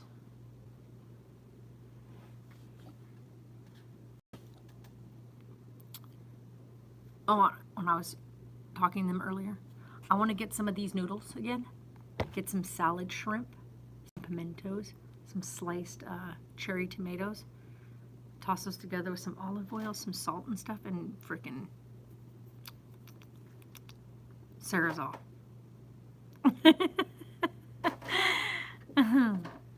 Sunday I'm going to call and order the crab and stuff because Wednesday's my birthday. So I get to pick it up on Tuesday. So I got to find, when I call her on Sunday, when she does it, she will give me whatever the pricing is at that time. So that way I'll pay the price for what we're ordering. But anyway, we're going to get crab and stuff because, like, why not? Oh, I need to charge my phone. Nice. That's what I figured. Dang, that's what I figured. Okay.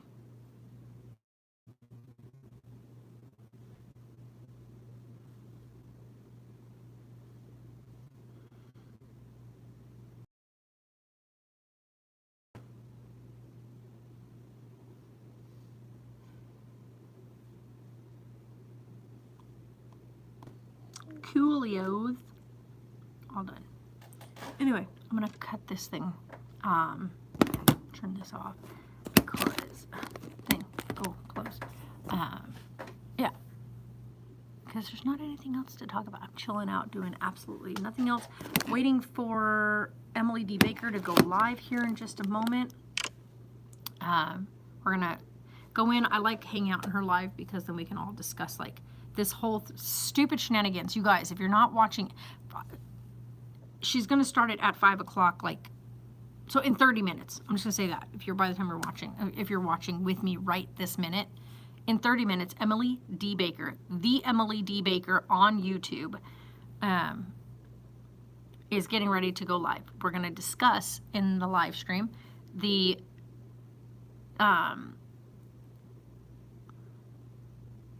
what's it called? The denial, the denied, the judge's denial of their motion to throw out the jury verdict and order a new trial. It has been denied. We're going to go over she's going to go over it, but like I say we, because I'm going to be in there in chat, chatting it up with everybody as well, because I love the law stuff. And we're going to all be discussing in chat, but Emily will be the one breaking it down like I'm talking to you now. It'll be Emily on the screen talking, going through all the legal aspect of everything. She's going to go over all of Judge Ascarati's information that she gives her feedback, which I am shocked that Judge Ascarati answered tick for tack every one of the things that they presented in their motion. I just thought for sure she was going to say motion denied on these grounds. That's it. If anything, she didn't even have to give them that. She could have just wrote in denied and threw it out. That was it. You want to appeal. Go ahead and throw your appeals in there. But all of that stuff, like these motions, all go in front of Judge Ascarati. I think she's fed up with this whole situation at this point. So Judge A is done. She's done. She's like, this is bull crap. I don't want to hear it. I'm done with this. This case is over. And not only that, but here's the thing, you guys. If you're not into like legal stuff, ouch. There's a thing when it comes to, and this is pretty much everywhere, when you get picked to be on a jury panel, like I went ahead and wrote in when I got my jury summons, and I'm so bummed because they never ever pick me.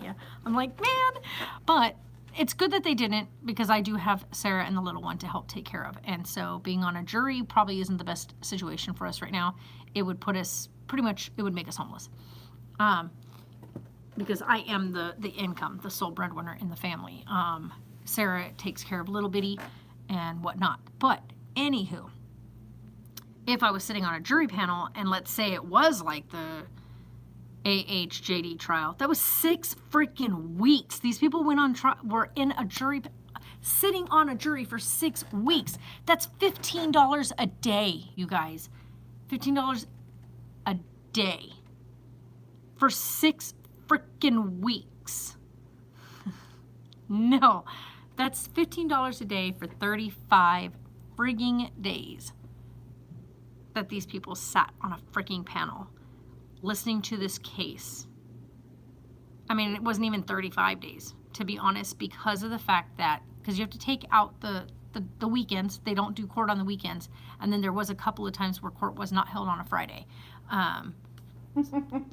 But let's just round it off and say 35 days.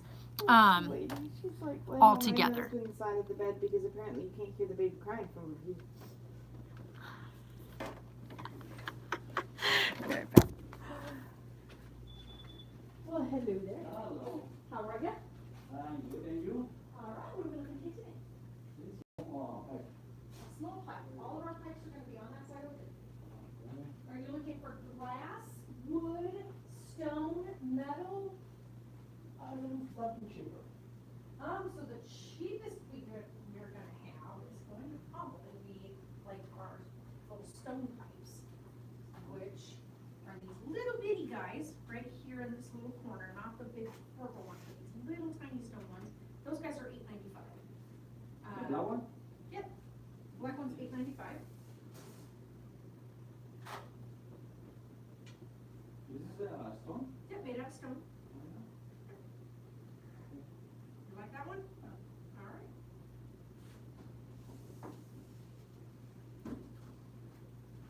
Anything else for you? I think I said I can remember something else. All right.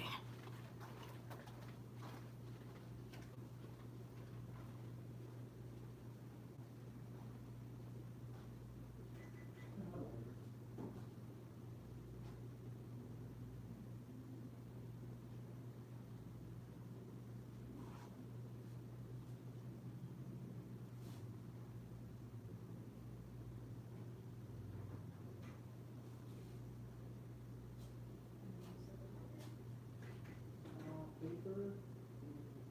We have all this is papers.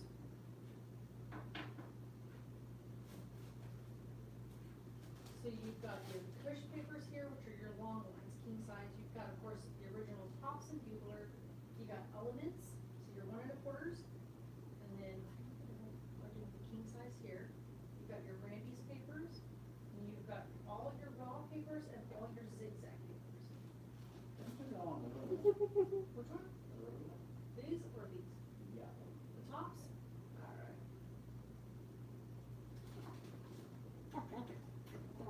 Is that everything for you? $13.07.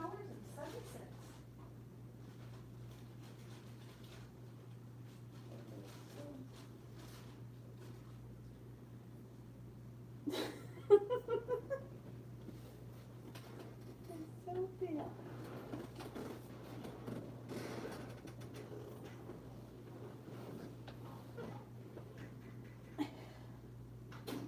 Careful when you're gonna knock that down.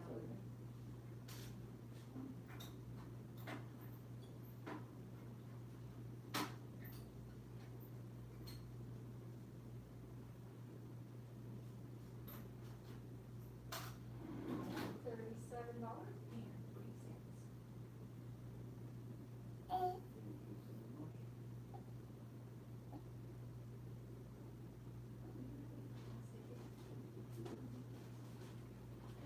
Is he waking up? Is he waking up?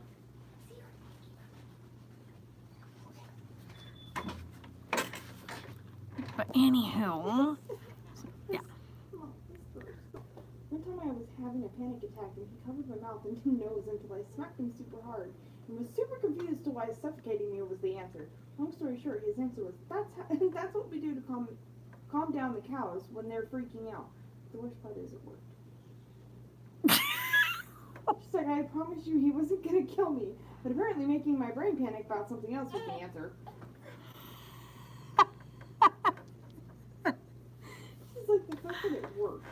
Yeah, she's like, the problem isn't that he tried to suffocate me because he wasn't going to kill me. The problem is it freaking worked. But it's true. Yeah, And the he's person like, that was that's on what we was use like, with cows. my brain went straight to that's what we do with cows after branding when they go into shock. Because it's Uh-huh. not fun. It's not No, fun it's for them. they have a new way of branding now that doesn't hurt animals at all.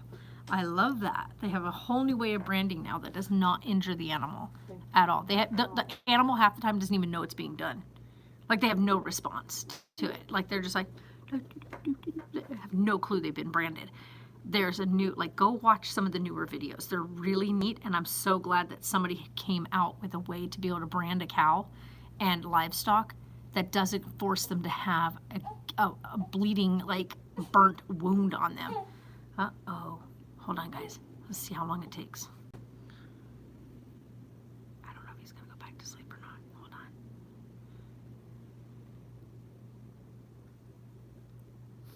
He does that face. His little pouty lip. I think he's waking up this time. Hi, buddy. I think him's ready for food.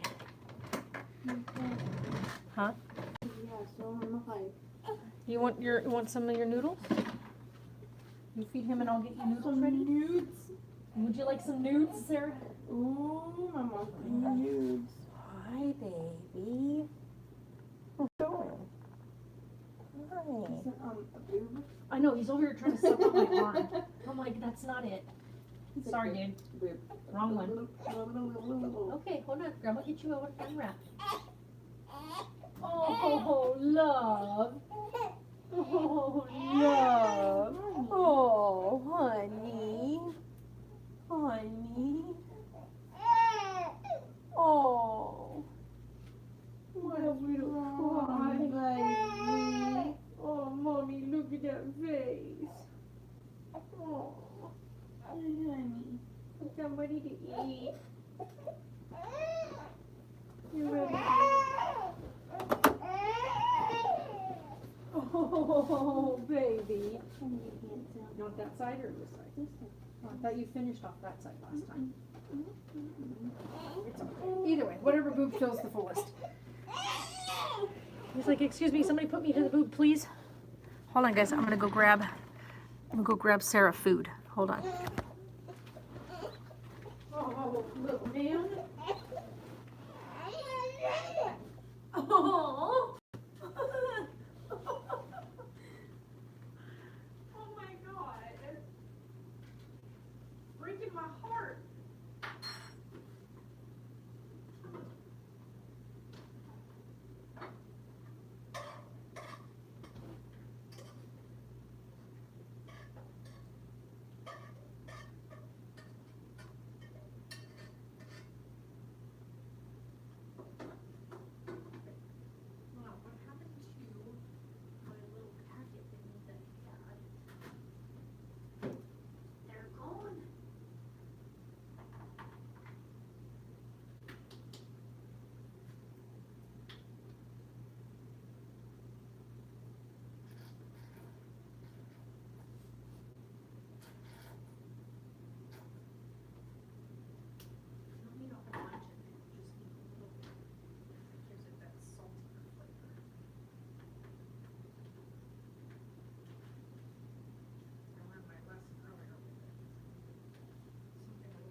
That's what I should have done with mine earlier.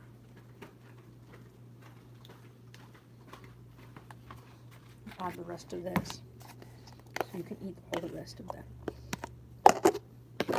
I've been picking at that the whole time.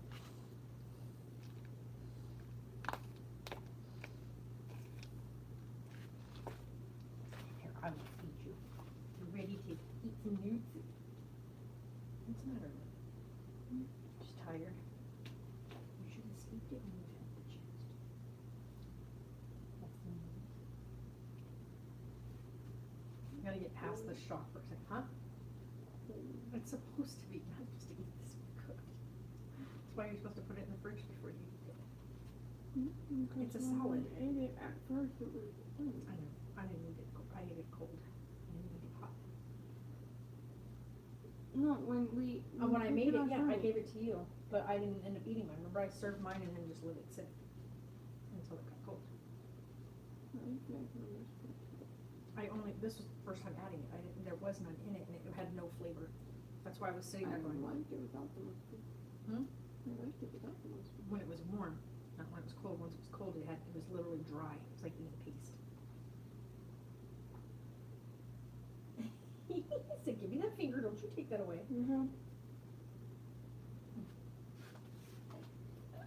Oh. Oh, there's the big stretch. I gotta make sure don't forget to wash the pan before we go home. I gotta wash that too. Oh my God, the stretch. But anywho, you guys, so the whole thing that she's gonna do today is just gonna be going over the verdict. Or not the verdict, the motion. The motion that was denied by Judge A. So she'll probably go, and she's going to go by point by key point, because that's what Judge A did. And I was so excited because I was like, because I was hoping that that's what she would do. I didn't think she actually would, but I was hoping she would, because I was like, I want to see her nail every single one of these things and be like, yo, y'all screwing up. Here you go. You need this? I thought he spit up on you. I'll give you his dinosaur one, because this is one we use for his shade. Here you go, just in case he gets some spit up. Did he just fart? Good stuff. He said, "Get all them gases out." I love when he's like, "Mommy, hold me." Aw, I'm such a special little dude. Why has he got to be all sweet and cute? 30 minutes for Emily D. Baker. Actually, it's 15 minutes away now, so I got to get off of here so I can go watch that. She starts her stream in 15 minutes. Let's chit-chat for a few more, and then we'll go.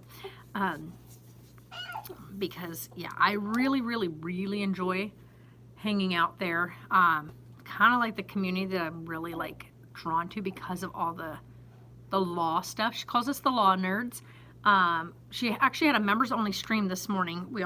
I love going to the members only stream because it's a lot of people. Let's be real. She's got 660 plus thousand people. Usually her streams have like 100 and some odd thousand people in them. She's got some great moderators in her chat. They keep it a really civil place. I love that. I love that everybody that comes there, for the most part, I mean, the mods are there for a reason, and so you never have to worry about having anybody coming in that's being, like she says, don't be a dick. Everywhere. Tonks' hair or my hair? So, I got most of it out of everything, but I mean, there's still going to be some hair caught in a few things. On my clothing. Oh, it's because it was on the chair. I sat your clothes on the chair, and his hair was on the chair. But yeah, sure. Her the biggest thing about coming into her community, into her chat, is don't be a dick. And I think that should be a universal #1 rule in YouTube, in any live streamer's chat. The #1 rule should be don't be a dick. That's a good one, right? Still pissed off about fucking Stranger Things. Oh, me too. I'm not even going to give spoilers. Let's just say Sarah and I we just watched last night the finale for season 4, and both of us are pissed. I'm pissed. I'm like, I can't believe they did that. But what are they going to do with the final season? Because there's only one season left, which will be season 5. I think someone said something about there's supposed to be seasons 5 and 6, but I really do think it's only ending at season 5, from what I recall the Whatever Brothers saying, the guys that wrote it. I think there's only going to be a season 5. But I'm really curious as to how they're going to fix this. They have to fix it. Like, they have to fix it. You have to fix it. I mean, one of the things you can't fix, one of the things is a done deal. I tried so hard not to cry watching I can't say, I'm not saying anything on here because I don't want to give away names of who was doing what, just when what's his name started crying at the end. Oh my God.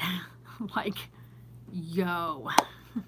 I don't know what it is. Maybe it's because it was a guy that cried. It always hits me harder seeing men or males cry. It was who it was that was crying, and he's a very soft person. Yeah, I think that's what it is too. Watching someone who is so genuinely such a sweet, sweet person, whether that's in real life or in character mode, but his character plays a very genuinely kind-hearted, sweet human. And to see him break down in tears, I was like, don't. I got all choked. I couldn't even talk. I was so choked up I couldn't even speak. And I was like, oh my God, please, don't do that. But if you are a fan of Stranger Things and you have not watched season 4's finale yet, because they did season 4 and then they had the last 2 episodes come out completely separate. So if you haven't watched it yet, I'm not going to spoil anything for you, but go watch it and tell me if you're just as mad as we are and just as disappointed, because because when you find out some things in the finale about things that happened in the first few seasons, in the first couple seasons, which now make sense, which make perfect sense now. However, there's still one thing that still doesn't make sense that they still have not answered in that, and I'm hoping they answer it in season 5. I'll tell Sarah here off stream because I don't want to do any spoilers. Yeah, I'm super irritated about a certain thing that has happened in the seasons previously, but that really came to light in this season.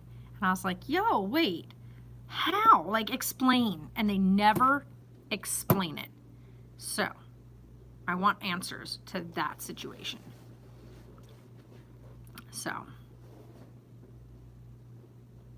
because I think that situation is officially rectified, but I want to understand how that situation had to come to be a second time anyway. So anyway, I'm going to get out of here. I'm going to get my drink made, and I'm going to sit back, help my customers, and wait for Emily to go live. We're going to talk about the denial, the rejection. Yes. Sarah's looking at me like I'm freaking crazy. I cannot wait for them to go because Judge Ascarati answered every single thing in the motion. All she had to do, she didn't even have to answer it, but she got sassy in her responses. When all she had to just say was, your motion is denied. That's all she legally had to write. She didn't even have to go for Amber Heard's thing about wanting a new trial. And wanting the verdict thrown out, and then the whole juror 15 thing, and they gave all these points as to why it should be thrown out, and Judge Ascarati went point by point, and gave reason, not just deny, but this is why, and this is what this means, and this is the actual legal term, and this is how it should have been presented. She went to town. She spent time on that denial, and I was like, all she legally had to do was just say, your motion is denied. She went, your motion's denied, and here's why. Let me just tell you how the law works. I was dying. Oh, and this morning, watching Emily with our members-only live stream, and they have some kind of NBC thing that's coming out with some big interview thing about this whole thing, and what is it? Brittahoff, Elaine, we call her Umbridge within the LawTube community because she reminds us of Professor Umbridge from Hogwarts. She's sitting in her, I guess her office, and the walls are pink. Everybody said she's never been more Umbridge than Umbridge right now. Her office walls are freaking pink. They're pink. Like pink. Like an ugly pink, not like a nice pink, but like, yo, that's gonna make me like Pepto-Bismol pink. Like, yo, what the heck? So yeah, we all died laughing. I was like, no way. is this woman who everybody has dubbed Professor Umbridge through this entire trial, and Spicy Draco, which is what's his bucket from TMZ, Spicy Draco. But never has Umbridge come across as more Umbridge than in that moment. By the way, her actual name is Elaine Bredehoff. So, his mom, he said, yep, I'm cozy. Thanks, Mom. I got my food. I'm going to sleep. Would you like the blanket on you so you guys can cuddly? I can give you your bowl.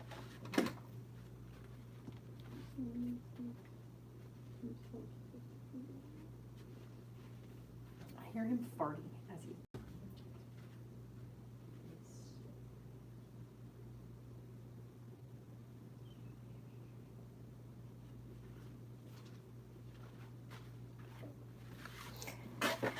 So, anyway, you guys are fantastic. I'm gonna get out of here. Like I said, if you really want some entertainment, I am so boring, you guys. I'm so freaking boring. I'm nowhere near entertaining, comparative to the other stuff. What, baby? I'm talking about bad box stuff. Shut up. What? No, I'm boring in comparison to watching, like, Emily. Go watch Emily, like, if you want to watch entertainment. I'm just sitting here being like, hey guys, so I've got another customer, hold on. Oh, I got another customer, hold on. I'm so not, like, I don't have, like, entertainment value, so to speak, other than, like, just chitting. That's right. That's why you're not boring. Just chatting with you about just boring stuff. Just day-to-day stuff, like the mundane, you know? But yeah. So, but if you really want to watch some entertainment and learn some things on top of it, Emily D. Baker is the way to go. She is so informative of the law. And here's the thing too. She goes through like tick for tack of like telling you like, here's the information about why this is the way it is. This is why certain things are done in this order, why these things are always done in like certain situations, how different law is from state to state and court to court. There's different levels of court. So you have like your like criminal court, you've got your civil court, you've got your appellate court, you've got your Supreme Court, you've also got your federal court. So there's all these different levels, and she tells you like this is where, you know, things are, this is this, and this is this. She breaks it down for you, the legal stuff, and I love it. I love it. It's so interesting to me. Like, if you're not interested in law and learning about the law and how the law affects all of us, then that wouldn't be the thing for you. But believe me, there are people out there you can watch. You can even watch Popcorn Planet. By the way, I freaking love him. And his show, I know he had some really spicy stuff happen a while back. He got canceled for a while. He stayed gone for a while and fixed a bunch of things. And now he's back stronger and better than ever. And he's got a great community of people that are building up from that. So anyway, you guys are fantastic. And I'll see you in the next stream.